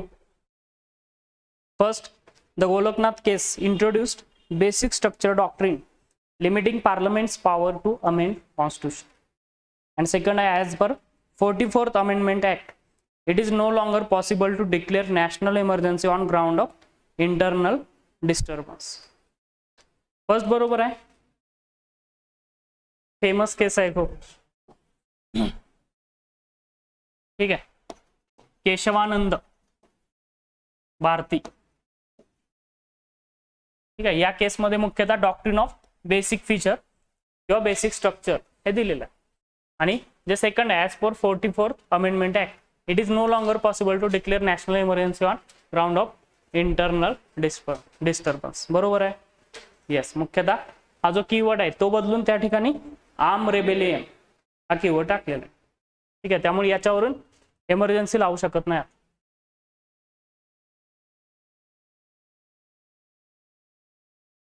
त्यामुळे आन्सर आहे बी, ओनली 2. नेक्स्ट बघा, consider following statement. First, the constitution of both US and India is the written constitution which provides for federal political structure. And second बघा, the US federalism is very strong and more rigid than Indian federalism. बरोबर आहे. First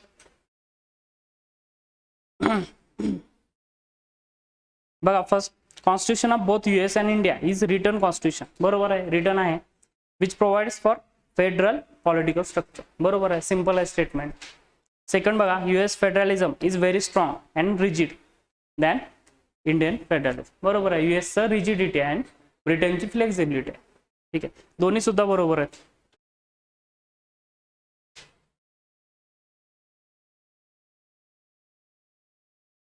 मुख्यतः Indian जे federalism आहे ते मोर युनिटर आहे बघा. ठीक आहे. देन 54 बघा,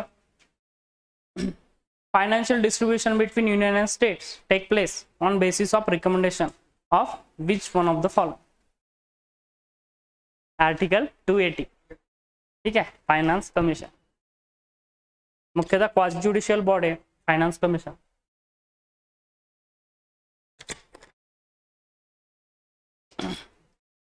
देन नेक्स्ट बघा 55.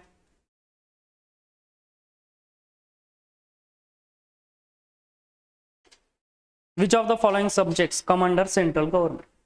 ठीक आहे, agriculture, banking, prison and public health. Banking.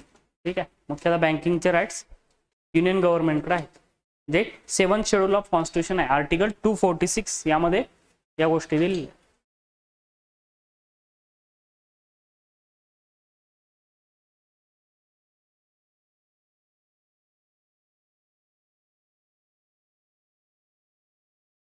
Next बघा 56. The features of Indian federal system are. Federal सिस्टीमचे फीचर्स कोणते आहेत विचारले. फर्स्ट बघा, division of power, then separation of power, third आहे independent judiciary, then leadership of prime minister, आणि last आहे written constitution. काय बरोबर आहे? 135. कसं काय?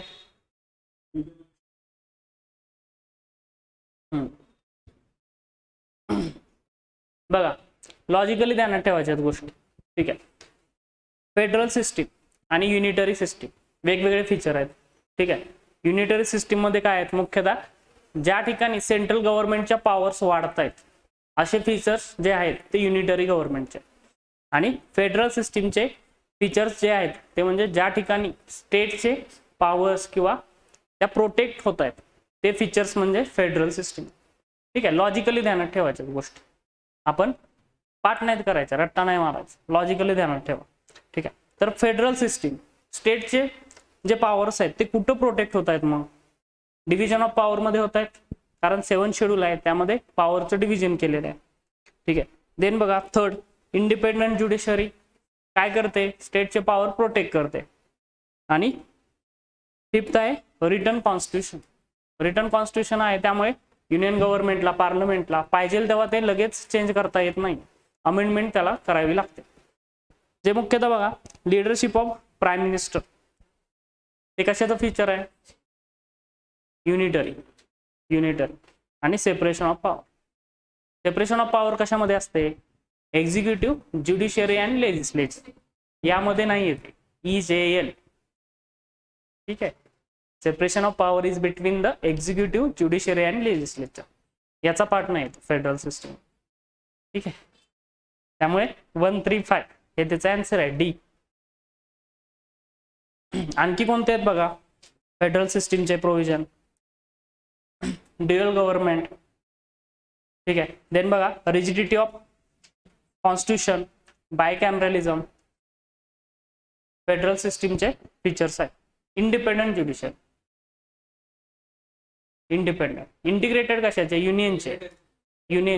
ठीक आहे. युनिटरी. देन 57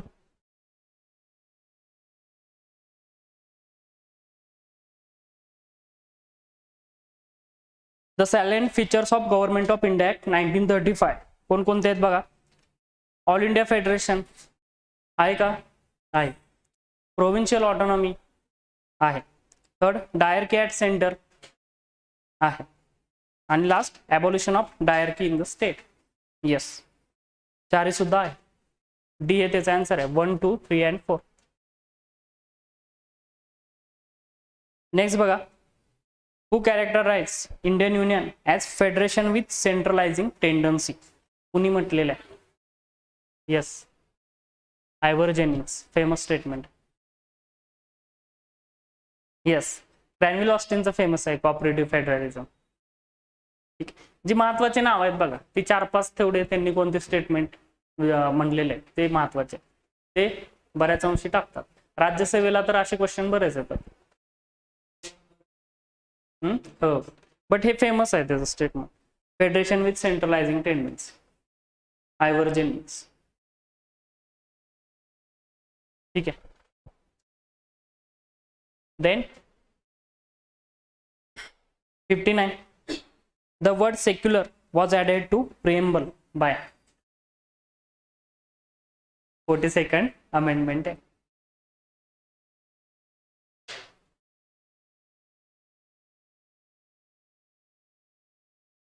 मागचा पेपर थोडा डिफिकल्ट होता ना, त्यामुळे असे काय क्वेश्चन बघितलं, हा मुवमेंट यावी त्यासाठी असे क्वेश्चन टाकले. देन 60 बघा, the Indian federation is based on pattern of Canada. ठीक आहे. मुख्यतः कॅनडाचे जे कॉन्स्टिट्यूशन आहे याच्यावर आपलं इंडियन कॉन्स्टिट्यूशन आधारलेलं आहे. कारण बघा, कारण काय आहेत? मुख्यतः कॅनडा याच्याकडून आपण ज्या गोष्टी घेतलेल्या आहेत, strong centre, then residuary powers with union government, appointment of governors. ठीक आहे. त्यामुळे Indian federation based on pattern of Canada.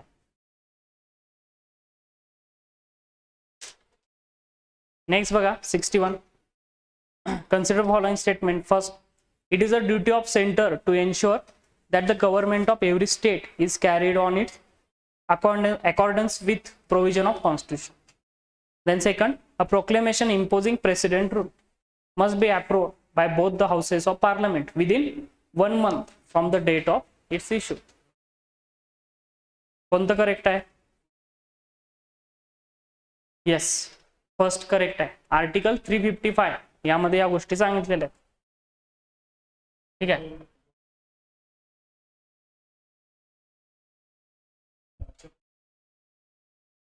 काय it is duty of governor नाही, आर्टिकल 355 मध्ये सांगितलं it is a duty of centre आणि governor as a representative of president म्हणून ते गोष्टी स्टेटमध्ये बघत असतात.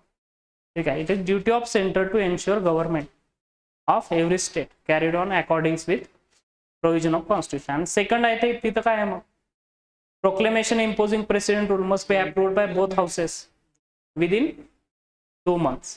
ठीक आहे. येस, तिथून 1 महिना. ठीक आहे.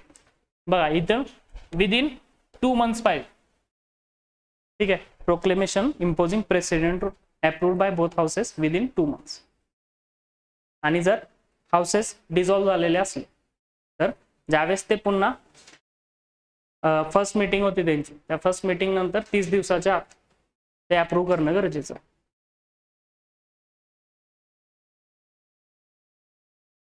त्यामुळे याचा आन्सर आहे ए, 1 ओनली. नेक्स्ट बघा 62. If the announcement of national emergency has been approved by both houses of parliament how long will it be effective? Every 6 months. ठीक आहे. 6 महिन्यापर्यंत ते चालू शकते. And every 6 months for indefinite period. Every 6 months ते approve करणं गरजेचं आहे.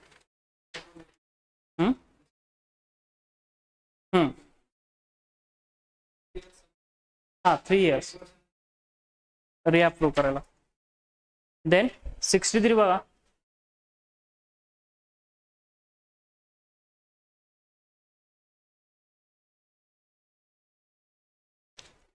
Constitution of India guarantees which of the following to the state of India?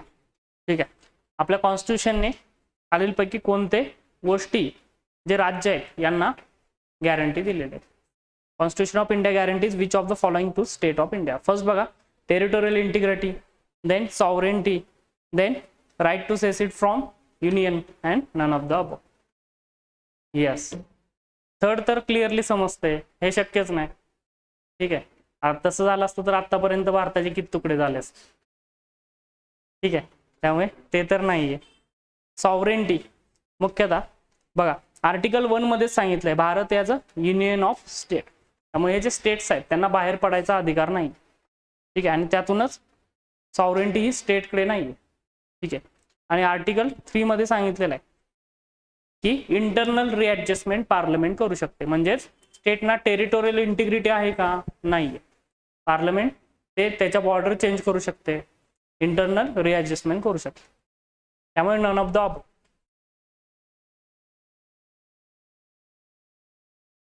Then 64. Consider following statement. First बघा, dispute relating to election of vice president are decided by election commission of India. And second, if the election of person as vice president is declared void, the acts done by him before the date of such declaration not invalidated. ठीक आहे. कोणतं बरोबर आहे ते विचारतो. Yes, first बरोबर नाहीये. Yes, मुख्यतः प्रेसिडेंट अँड व्हाइस प्रेसिडेंट यांचे जे डिस्प्यूट आहे ते मुख्यतः सुप्रीम कोर्ट बघत असते. आर्टिकल 71 मध्ये सांगितलेलं आहे. ठीक आहे. त्यामुळे तर सुप्रीम कोर्ट पाहिजे. इलेक्शन कमिशन ऑफ इंडिया दिले ते रॉंग आहे. आणि सेकंड बरोबर आहे. If the election of person as vice president is declared void, the acts done by him before the date of such declaration not invalidated. बरोबर आहे. It will continue to remain. ठीक आहे. त्यामुळे ते बरोबर आहे. इनव्हॅलिडेट होत नाही, कंटिन्यू चालू राहत. 2 ओनली.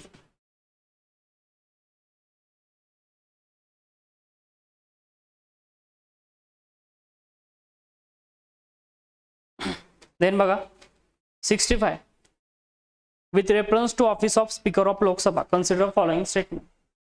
First बघा, the speaker is head of Lok Sabha. Then speaker is removed by president of India on ground of misbehavior incapacity. And third is salaries and allowances of speaker of Lok Sabha determined by parliament. कोणतं बरोबर आहे? 1 and 3. First बरोबर आहे, speaker is head of Lok Sabha, simple आहे, ठीक आहे. And third, salaries and allowances of speaker determined by parliament. Second का wrong आहे? येस, प्रेसिडेंट नाही रिमूव्ह करत, मग कोण करतं? मुख्यतः Lok Sabha, resolution pass by Lok Sabha, ठीक आहे. येस, 14 डेजची आधी नोटीस द्यायला लागते, ते रिझोल्युशन पास बाय लोकसभा, त्यानुसार मुख्यतः स्पीकर यांना रिमूव्ह केलं जातं. त्यामुळे 1 and 3 सी हे त्याचा आन्सर आहे.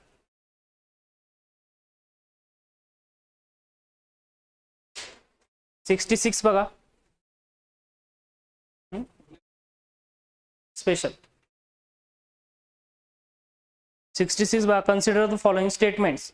First, the administrators of UT Union Territory Act as an agent of Parliament, ठीक आहे. आणि second, president of India is the executive head of union territory.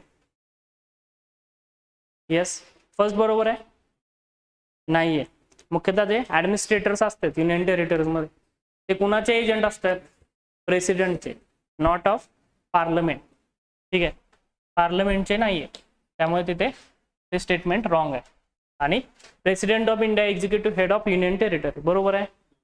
Yes, त्यामुळे ओनली 2.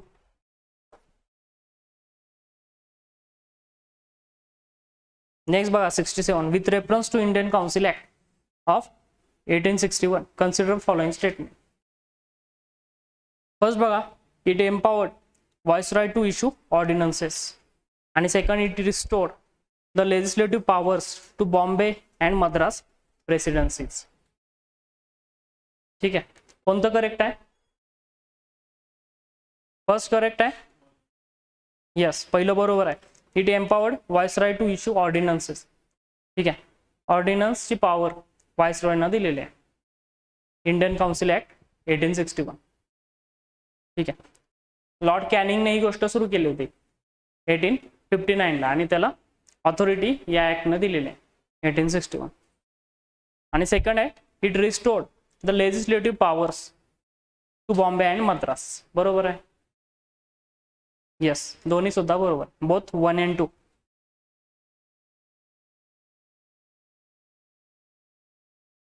Both 1 and 2. कारण बघा, जो इंडियन काउन्सिल ऍक्ट आहे 1861, it initiated process of decentralisation. डिसेंट्रलायझेशनची process सुरू केलेली आहे. We started from the regulating act of 1773. Regulating act 1773 काय होतं बघा, जे बॉम्बे, मद्रास, ठीक आहे, यांचे जे लेजिस्लेटिव्ह पॉवर्स आहेत त्या कमी केल्या जातात, मुख्यतः त्या बेंगालकडे दिल्या जातात, ठीक आहे. आणि हळूहळू बेंगालची पॉवर वाढत जाते, मुख्यतः गव्हर्नर, ठीक आहे. 1833 ला तो गव्हर्नर जनरल ऑफ इंडिया बनतो, म्हणजे संपूर्ण सेंट्रलायझेशन ऑफ पॉवर झालेलं 1833 ला, ठीक आहे. आणि 1861 पासून पुन्हा एकदा डिसेंट्रलायझेशन झालेलं, ठीक आहे. येस, नॉट करेक्ट विचारलेला आहे. येस, डी हे आन्सर आहे, बरोबर आहे, कारण दोन्ही स्टेटमेंट बरोबर आहेत, ठीक आहे. डी. देन नेक्स्ट बघा 68, with reference to national commission for protection of child right consider following statement. First बघा, it is neither constitutional nor statutory body. Second, it function under ministry of social justice and empowerment. कोणतं बरोबर आहे?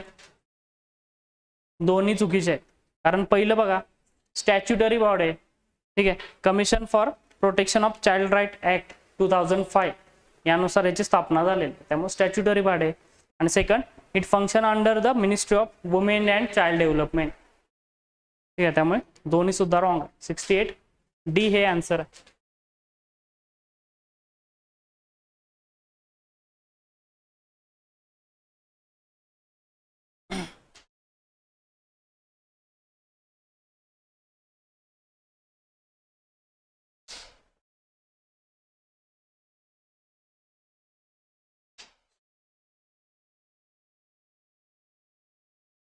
$69 बघा.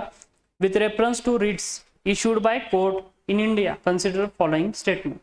First बघा, writ of prohibition can be issued against judicial, quasi-judicial authorities and administrative authorities. And second बघा, the writ of certiorari could be issued only against judicial and quasi-judicial authority, not against administrative authorities. Yes, ठीक आहे, दोन्ही सुद्धा wrong आहेत. कारण बघा, prohibition ठीक आहे, त्यामध्ये सांगितलंय can be issued against judicial, cos judicial and administrative. Administrative त्या ठिकाणी नाही प्रोहिबिशन मध्ये. आणि सेकंड आहे शार्ट्युररी, यामध्ये बघा ज्युडिशियल आहे ठीक आहे, only against judicial, cos judicial and not against administrative दिलेलं आहे. या ठिकाणी सगळं आहे, ॲडमिनिस्ट्रेटिव्ह ऑल्सो. त्यामुळे नन ऑफ द अबो हे आन्सर आहे. ठीक आहे, डी हे त्याचा आन्सर, दोन्ही सुद्धा रॉंग आहे. 70 बघा, Indian judiciary has reaffirm its judgment in Maneka case in subsequent cases. It has declared the following rights as part of article 21. Article 21 मध्ये कोणकोणत्या गोष्टी येतात, ठीक आहे, कोणतं करेक्ट आहे ते विचारलं. पहिलं आहे right to privacy, freedom of press, right to sleep and right to have access to internet. कोणतं नाहीये? येस, फ्रीडम ऑफ प्रेस हे आर्टिकल 19 मध्ये येतं, freedom of speech and expression मध्ये. ठीक आहे, त्यामुळे 1, 3 अँड 4 हे आर्टिकल 21 मध्ये येतं. सी 1, 3 अँड 4 फ्रीडम ऑफ प्रेस येतं आर्टिकल 19 मध्ये.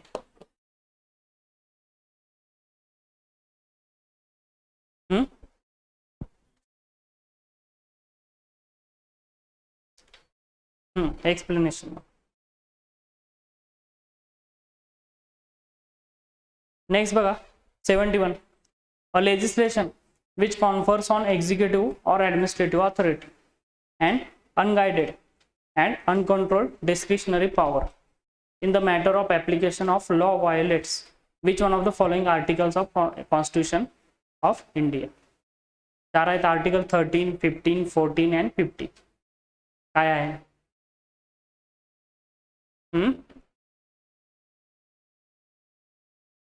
तीनदा वाचला त्यावेळेस ध्यानात. थोडं कन्फ्युजिंग आहे ना स्टेटमेंट, मोठा आहे त्यामुळं. ठीक आहे, काय लिहिलेलं आन्सर याचं? 14. काय? Yes, rule of law and equality before law, article 40. मुख्यतः जे बघा एक्झिक्युटिव्ह आणि ॲडमिनिस्ट्रेटिव्ह ऑथॉरिटीज आहेत, यांच्या ज्या अनगाइडेड, अनकंट्रोल्ड डिस्क्रिशनरी पॉवर्स आहेत. ठीक आहे, तर याला प्रोहिबिट करण्यासाठी जी काय गोष्ट आहे आर्टिकल 14 ती काय करत असते? रूल ऑफ लॉ आणि इक्वॅलिटी बिफोर लॉ. ठीक आहे, equal protection of law.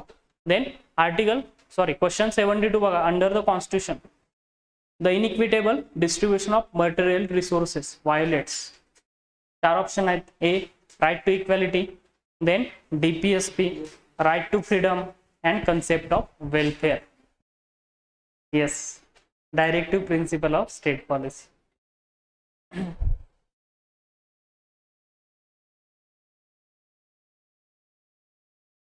DPSP बघा, या ठिकाणी सांगितले अंडर द इंडियन कॉन्स्टिट्यूशन. हा, त्यामुळे the unequitable distribution of material resource violates. मुख्यतः हे प्रोव्हिजन कुठं आहे? DPSP मध्ये, कारण आर्टिकल 39 यामध्ये हे प्रोव्हिजन आहे, equitable distribution of material resources. त्यामुळे DPSP हे त्याचा आन्सर आहे, बी.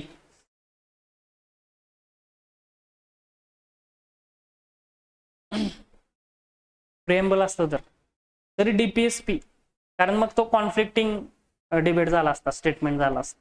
प्रिएम्बल असतं मोस्ट ॲक्युरेट DPSP, कारण त्यामध्ये सरळ आर्टिकल आहे 39 ज्यामध्ये हे प्रोव्हिजन.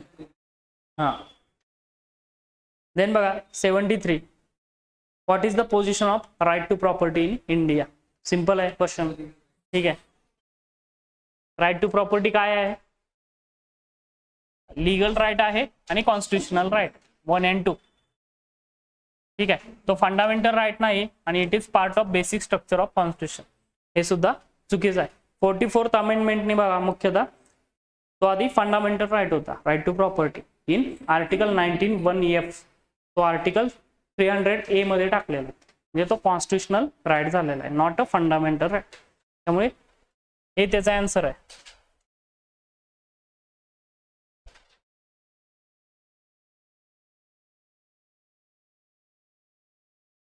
(74) बघा,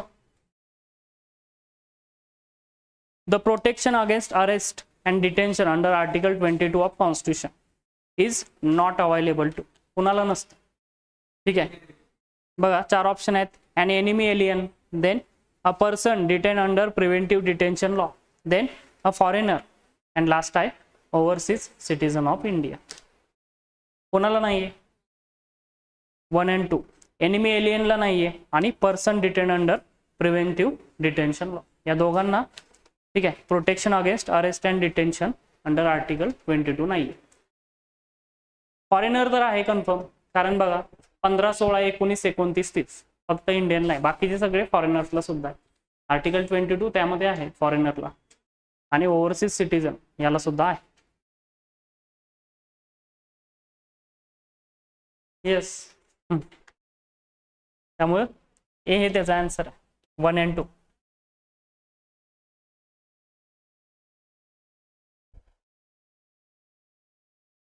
नेक्स्ट बघा 75, which one of the following categories of fundamental rights incorporate protection against untouchability as a form of discrimination. Yes, बघा काय काय दिलेलं आहे. Right against exploitation, then right to freedom, right to constitutional remedies and right to equality. ठीक आहे, right to equality मध्ये आहे article 14 to 18, जे क्वेश्चन मध्ये दिलेलं आहे. प्रोटेक्शन अगेन्स्ट अनटचेबिलिटी ते कशामध्ये आहे? आर्टिकल 17. तो भाग आहे राईट टू इक्वॅलिटीचा 14 to 18. डी हे त्याचा आन्सर आहे.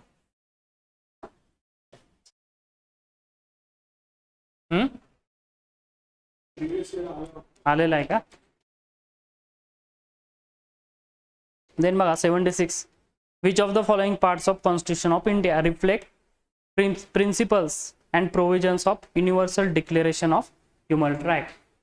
ठीक आहे, 1948 ला बघा हा पास केलेला आहे universal declaration of human rights. तर ऑप्शन आहेत बघा, preamble, fundamental rights, DPSP and fundamental duties. कोणकोणत्या गोष्टी आहेत? येस, सगळे आहे बघा, universal declaration of human rights. ठीक आहे, यामध्ये सगळ्या गोष्टी आहेत. प्रिएम्बल आहे, फंडामेंटल राईट्स आहे, DPSP and fundamental duties.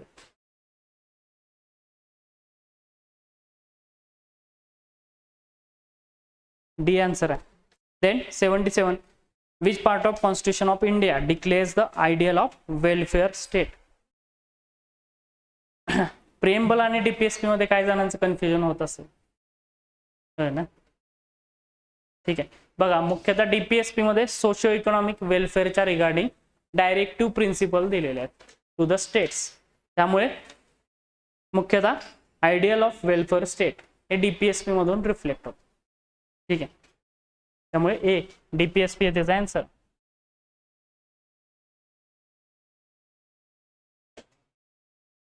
Then 78, with reference to provisions contained in part 4 of constitution, which of the following statement are correct? Part 4, first, they shall be enforceable by courts, then they shall not be enforceable by any court, and third, the principles laid down in this part are to influence the making of laws by the states. कोणतं बरोबर आहे? 2 and 3. D हे बरोबर आहे बघा answer. D, कारण first they shall be enforceable by courts आहेत का? पार्ट 4 मध्ये काय आहे? डीपीएसपी. डीपीएसपी एन्फोर्सेबल आहे नाही, नॉन एन्फोर्सेबल. त्यामुळे फर्स्ट रॉंग आहे. ठीक आहे. सेकंड बरोबर आहे, नॉट बी एन्फोर्सेबल. आणि थर्ड मुख्यतः तेच आहे, डायरेक्टिव्ह प्रिन्सिपल कशासाठी आहेत, influence the making of laws by the state. Next बघा 79, consider following statement. First, the rights and duties of citizen are not correlative and not inseparable. ठीक आहे. सेकंड बघा, अपार्ट फ्रॉम इंडिया. ठीक आहे. First one, USSR constitution is perhaps only democratic constitution in world which contains list of duties of citizen. ठीक आहे. कोणतं correct आहे ते विचारलंय. 79.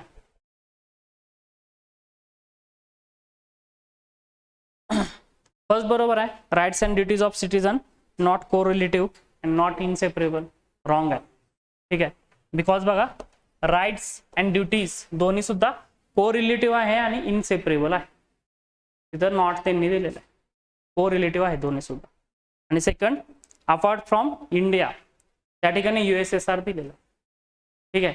काय आहे त्या ठिकाणी, only democratic constitution in world which contain list of duties of citizen. Yes, Japanese constitution आहे. जपान.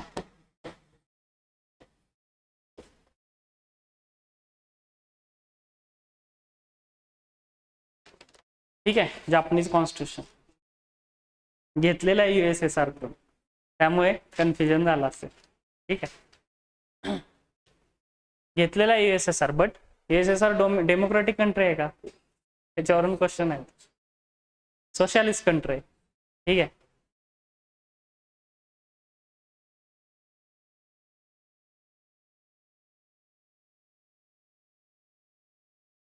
जी आहे. Then to protect and improve natural environment आहे. Yes. Then to develop the scientific temper and spirit of inquiry आहे का, fundamental duty आहे. Last, to promote international peace and security, ती DPSP आहे. ठीक आहे. 80, to promote international peace and security, मुख्यतः DPSP आहे. देन बघा 81, consider following statement. First, the fundamental duties which extend to all person whether citizen or foreigners.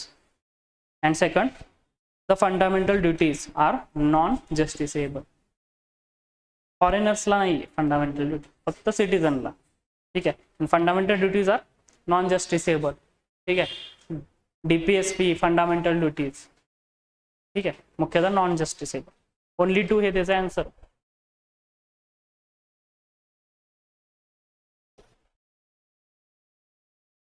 Then 82, statement बघा, Granville Austin has described directive principle and fundamental rights as the conscience of constitution.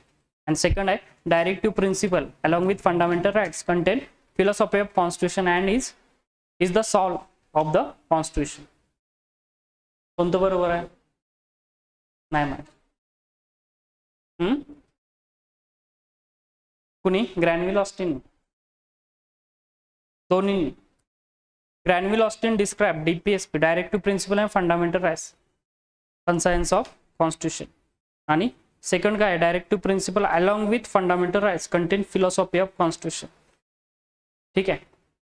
दोन्ही सुद्धा आहे बघ, दोन्ही बरोबर आहे statement.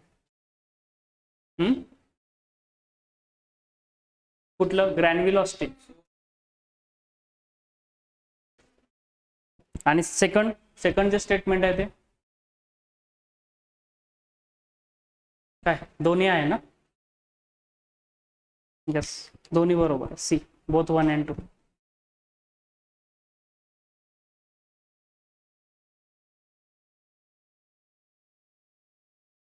both 1 and 2.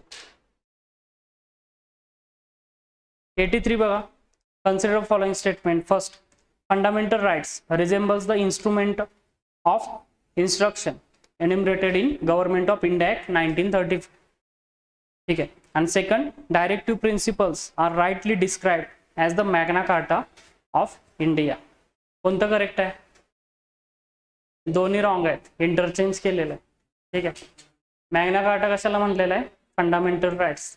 Fundamental राईटला Magna Carta म्हटलेलं आहे आणि वरती आहे जे 1935च्या ॲक्टमध्ये इन्स्ट्रुमेंट ऑफ इन्स्ट्रक्शन आहे तेच डायरेक्टिव्ह प्रिन्सिपल. ठीक आहे, DPS. त्यामुळे D neither 1 nor 2.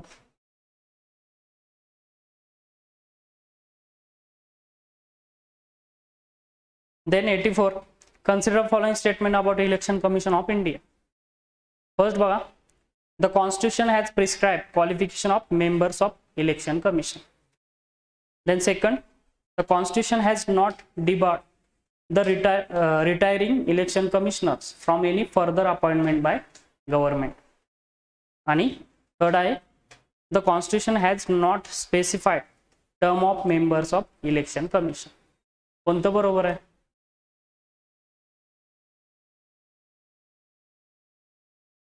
Yes, 2 and 3. First का रॉंग आहे? नाही सांगितलं. Constitution not prescribe qualification of members of election commission. Yes, त्यामुळे ते रॉंग आहे. 2 and 3 बरोबर आहे. Not debarred from retiring election commissioner, त्यामुळे तर डिबेट चालू आहे, ते डिबार करायला पाहिजे. ठीक आहे. आणि लास्ट आहे constitution not specified term of members, बरोबर आहे.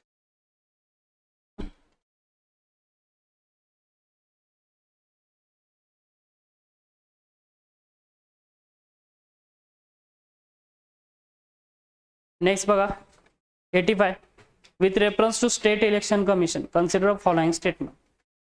First बघा, election commission of India has power to supervise, direct and control apart from preparation of electoral rolls for panchayat election.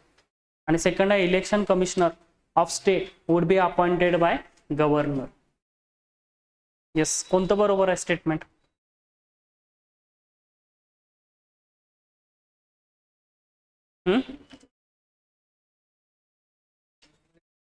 First मध्ये कन्फ्युजन मीच टाकलेला आहे क्वेश्चन.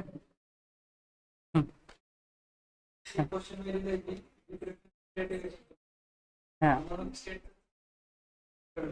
ओके हां okay, पण state election कमिशनवर जास्त करून हा क्वेश्चन फोकस आहे, त्यामुळे ते वरती दिलेलं आहे की with reference to state election commission. खाली 2 स्टेटमेंट दिलेले. ठीक आहे, तर स्टेटमेंट आहे की election commission of India has power to supervise, direct, control apart from preparation of electoral rolls of panchayat election. नाही आहे, ते लोकल बॉडीज आहेत, पंचायत इलेक्शन आहे.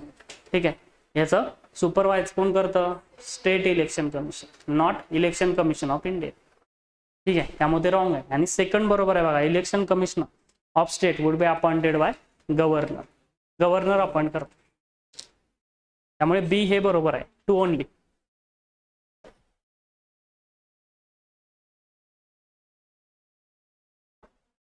नेक्स्ट बघा, the election commission of India is responsible for holding election to which of the following entities.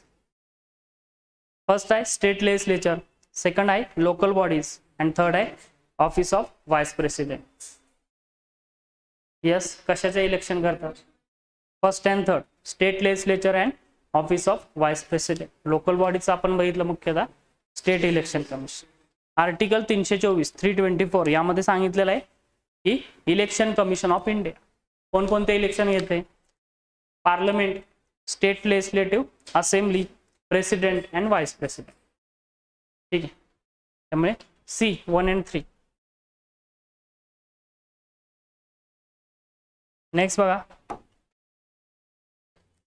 consider following statement about Attorney General of India. First, Attorney General is debarred from defending accused person in criminal prosecution without the permission of government of India. And second, he can accept appointment as a director in any company or corporation without the permission of government of India. कोणतं बरोबर आहे सांग? दोन्ही पण नाही.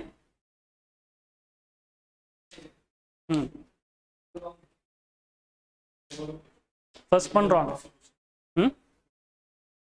पहिला बरोबर आहे बघा, सेकंड रॉंग आहे. ठीक आहे, सेकंड रॉंग आहे कन्फर्म, कारण जे डायरेक्शन दिलेलं आहे, he should not accept appointment as a director in any company or corporation without permission of government of India. ठीक आहे. आणि फर्स्ट बरोबर आहे. Attorney general is debarred from defending accused person in criminal prosecution without permission of government of India.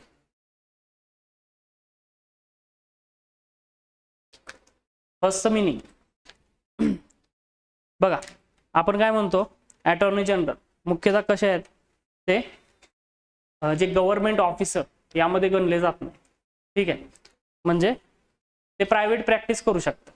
ठीक आहे. But त्यासाठी एक direction दिलेलं आहे, प्रायव्हेट प्रॅक्टिस करू शकतात, but they debarred from defending accused person in criminal prosecutions without permission of government of India. जर एखादा अक्यूज पर्सन असेल क्रिमिनल प्रोसिक्युशन मध्ये, त्याला जर डिफेंड करायचं असेल अटॉर्नी जनरल, तर गव्हर्नमेंट ऑफ इंडियाची परमिशन घेणं गरजेचं.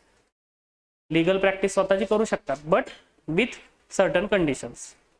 ठीक आहे. त्यामुळे वन ओनली ए हे बरोबर आहे.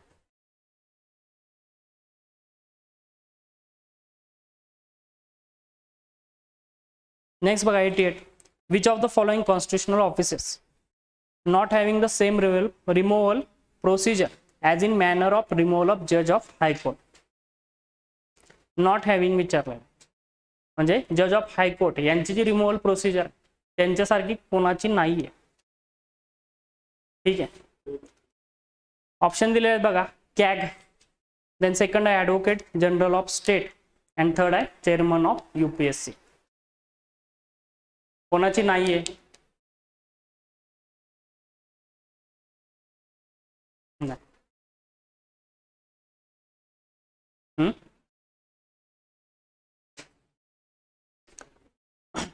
हायकोर्टच्या जजेसची रिमूव्हल प्रोसिजर काय आहे माहिती आहे? कसं केलं जातं रिमूव्ह? राष्ट्रपती करू शकतात डायरेक्ट.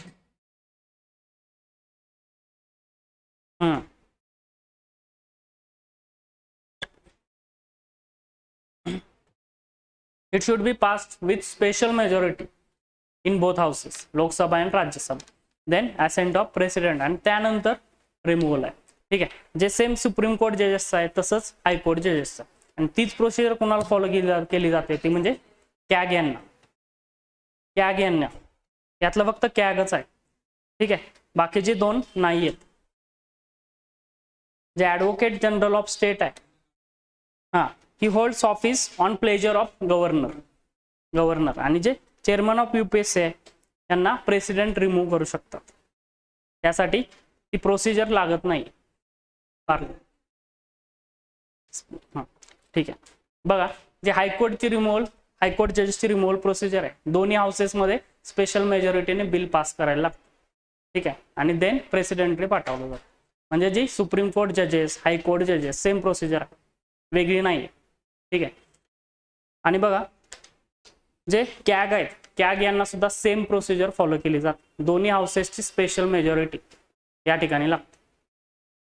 ठीक आहे. बट जे ॲडव्होकेट जनरल ऑफ स्टेट आहे यांना रिमूव्ह करायचं असेल तर ही holds office on pleasure of governor त्यांना पाहिजे त्यावेळेस रिमूव्ह करू शकतात ॲडव्होकेट जनरल ऑफ स्टेट यांना. आणि चेअरमन ऑफ UPSC यांना प्रेसिडेंट रिमूव्ह करू शकतात.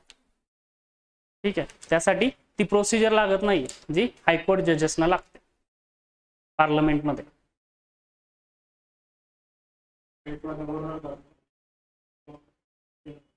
अटॉर्नी जनरल, येस,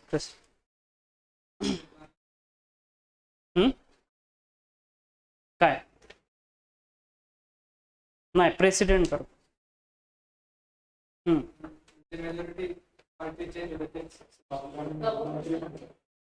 गव्हर्नमेंट सांग, एक्झिक्युटिव्ह मुख्यतः, एक्झिक्युटिव्ह.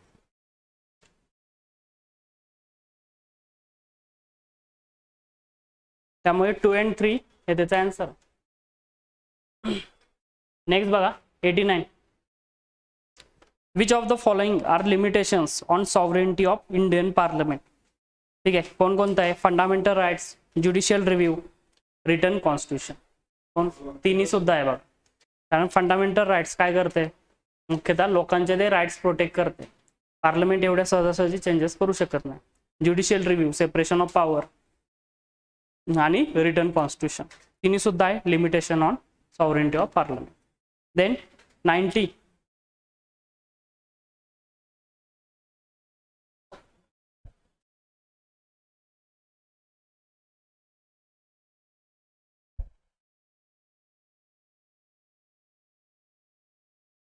बघा, with reference to history of British India consider following pairs.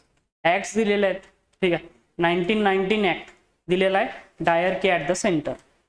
Then 1861 act दिलेला आहे पोर्टफोलिओ सिस्टीम. आणि 1935 ऍक्ट दिलेला आहे bicameralism at the centre. How many pairs given above are correctly match. UPSC ज्या पद्धतीने मागच्या वर्षी क्वेश्चन विचार त्या पद्धतीनं हा क्वेश्चन फ्रेम केलेला आहे. जमलेला आहे का? नाही. 35 मध्ये चूक मिस टाकलेला आहे क्वेश्चन. ठीक आहे, सेम UPSC सारखा क्वेश्चन टाकलेला आहे. बघा यातलं कोणतं बरोबर आहे? एक तरी माहिती आहे का? येस, 1861 चं बरोबर आहे, पोर्टफोलिओ सिस्टीम. बाकीचे दोन चुकीचे टाकलेले. येस, 1919 ऍक्ट आहे, यावेळी डायरकी ॲट द प्रोव्हिन्स लावलेला आहे. ठीक आहे, नॉट द सेंटर. कारण 1935 मध्ये डायरकी ॲट सेंटर लावलेला आहे. अपोजिट गोष्ट आहे बघ. आणि 1935 ऍक्ट मध्ये जो ऑप्शन दिलेला आहे थर्ड, बायकॅमरलिझम ॲट द सेंटर, तर नाहीये. ठीक आहे, बायकॅमरलिझम ॲट स्टेट लावलेला आहे. ठीक आहे, 1935 ऍक्ट. बघा ध्यानात ठेवा, लॉजिकली ध्यानात ठेवा.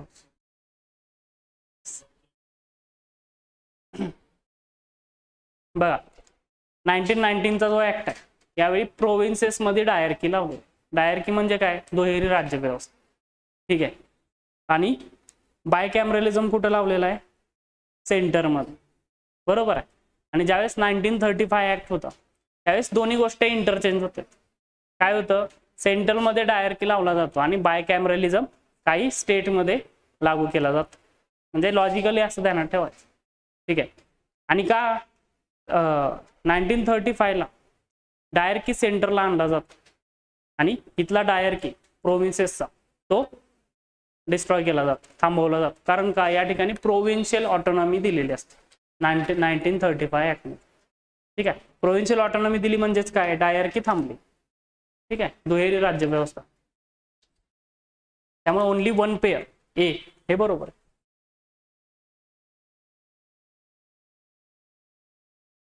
नेक्स्ट बघा 91. Arrange the following stages in enactment of budget in proper order. पहिला आहे जनरल डिस्कशन. देन सेकंड आहे presentation to legislature. Then finance bill.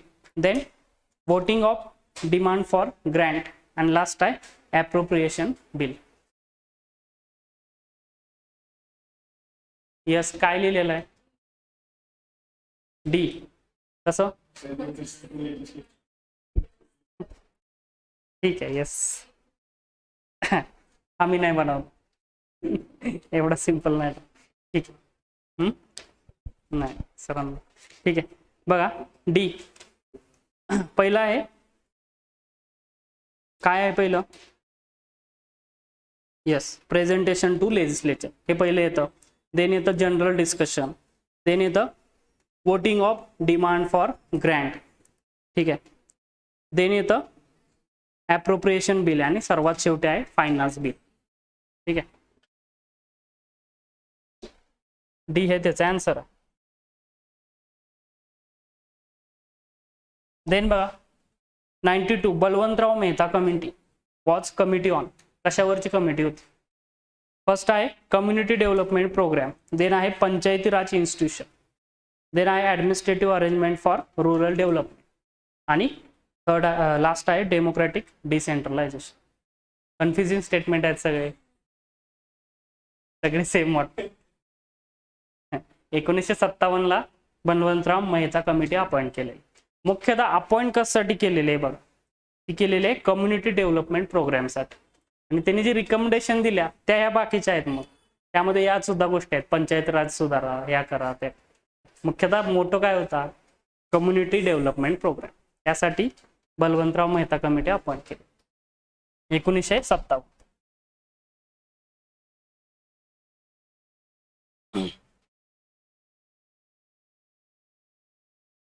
93. The word budget is mentioned in which of the following articles of Constitution of India? Yes, article 112 दिलाय, 265 दिलेला आहे, 266 दिलेला आहे. None of the yes.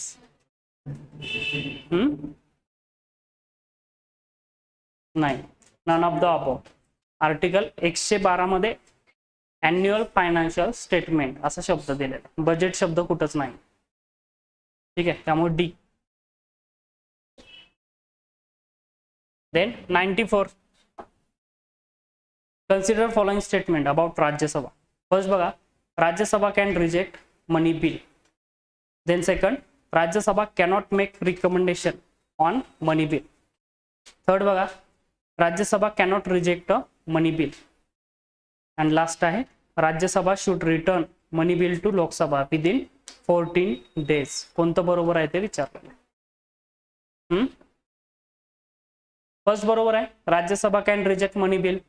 करू शकते नाही, त्यामुळे 1 तर रॉंग आहे. Second, Rajya Sabha cannot make recommendation on money bill.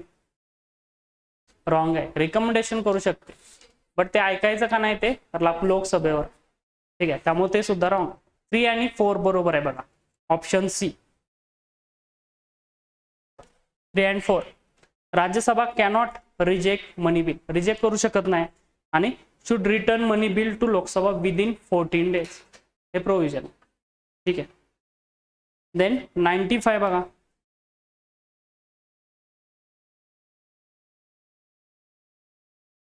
with reference to Attorney General of India, consider following statement. First बघा, he is not debarred from private legal practice, and second he enjoys the privileges available to member of parliament. बरोबर आहे. Yes, दोन्ही सुद्धा बरोबर आहे. ठीक आहे. he is not debarred from private legal practice, कारण का, he not fall under the category of government servant. yes, आणि second he enjoys privileges available to member of parliament. बरोबर आहे. he can take part in parliamentary proceeding but without voting. वोटिंगचा अधिकार नाही. ठीक आहे, दोन्ही सुद्धा बरोबर आहे.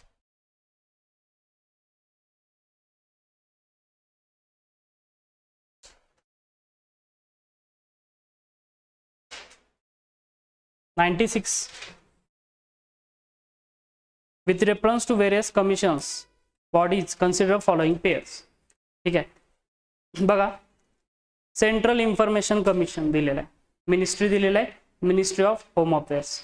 देन सेंट्रल विजिलन्स कमिशन दिलेलं आहे, मिनिस्ट्री दिलेलं आहे, मिनिस्ट्री ऑफ पर्सनल, आणि CBI दिलेलं आहे, मिनिस्ट्री आहे, ministry of home affairs. How many pairs given above are correctly match?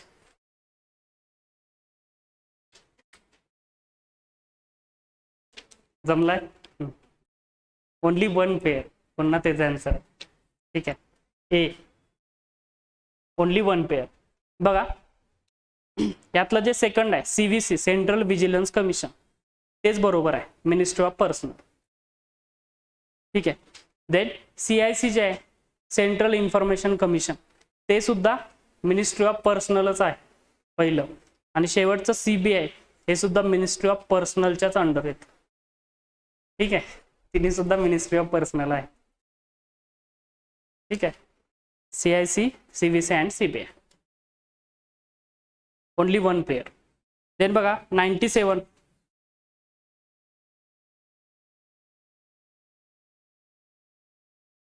Who among the following shall be the most important officer under Constitution of India according to B.R. Ambedkar? Yes, 4 option आहेत. Chief election commissioner, CAG, chairman of finance commission and attorney general of India. CAG, because CAG is the guardian of public purse. त्यासाठी CAG हे महत्वाचं आहे. त्यामुळे आंबेडकर म्हणतात की he shall be the most important office. ठीक आहे. देन 98. CAG हे त्याचा आन्सर. 98. The second schedule of constitution in which provisions related to emoluments, allowances and privileges are given. Which of the following offices come under it? Second schedule मध्ये कोणकोणते offices येतात? CAG दिलेला आहे, इलेक्शन कमिशन ऑफ इंडिया दिलेला आहे, UPSC आहे, आणि speaker and deputy speaker of legislative assembly. कोणकोणते येतात? यस, CAG येतात, आणि speaker and deputy speaker of legislative assembly येते. 2 and 3 येत नाही बघा. इलेक्शन कमिशन नाही आहे आणि UPSC नाही. मुख्यतः सेकंड शेड्यूलमध्ये काय काय येतं? प्रेसिडेंट येतात, गव्हर्नर येतात, then speaker and deputy speaker of Lok Sabha, chairman and deputy chairman of Rajya Sabha, speaker and deputy speaker of legislative assembly, chairman and deputy chairman of legislative councils, supreme court, high court जजेस आणि cat. इतक्याच गोष्टी येतात second schedule. ठीक आहे. C आहे 1 and 4 हे त्याचा आन्सर.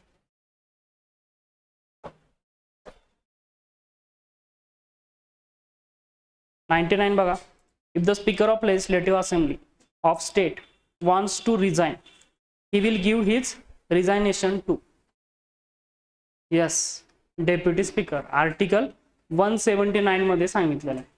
ज्यावेळेस स्पीकरना रिझाईन करायचं असतं त्यावेळेस डेप्युटी स्पीकरकडे ते रिझाईन लेटर देतात. ज्यावेळेस डेप्युटी स्पीकरना करायचं असतं त्यावेळेस ते स्पीकरकडे देतात. आर्टिकल 179 बी हे त्याचा आन्सर आहे. आणि last 100, who is not member of committee for the appointment of chairperson and members of national human right commission. ठीक आहे. नॅशनल ह्युमन राईट कमिशन याच्या अपॉइंटमेंटमध्ये कोण नाही. यामध्ये फर्स्ट दिलेला आहे leader of opposition in house of people, then speaker of Lok Sabha, then chairman of Rajya Sabha आणि last दिलेला आहे leader of opposition in council of states. कोण नाही? Yes, chairman of Rajya Sabha. ठीक आहे. मग कोण आहे चेअरमन ऑफ राज्यसभा? नाही आहे तर yes, deputy chairman of Rajya Sabha असतं. कारण चेअरमन ऑफ राज्यसभा म्हणजेच व्हाईस प्रेसिडेंट, ते नसतं. मुख्यतः प्राईम मिनिस्टर, होम मिनिस्टर. ठीक आहे. Then leader of opposition in house of people, leader of opposition in council of state, speaker of Lok Sabha, deputy chairman of Rajya Sabha. ठीक आहे. हे त्या अपॉइंटमेंट कमिटीचे मेंबर्स असतात.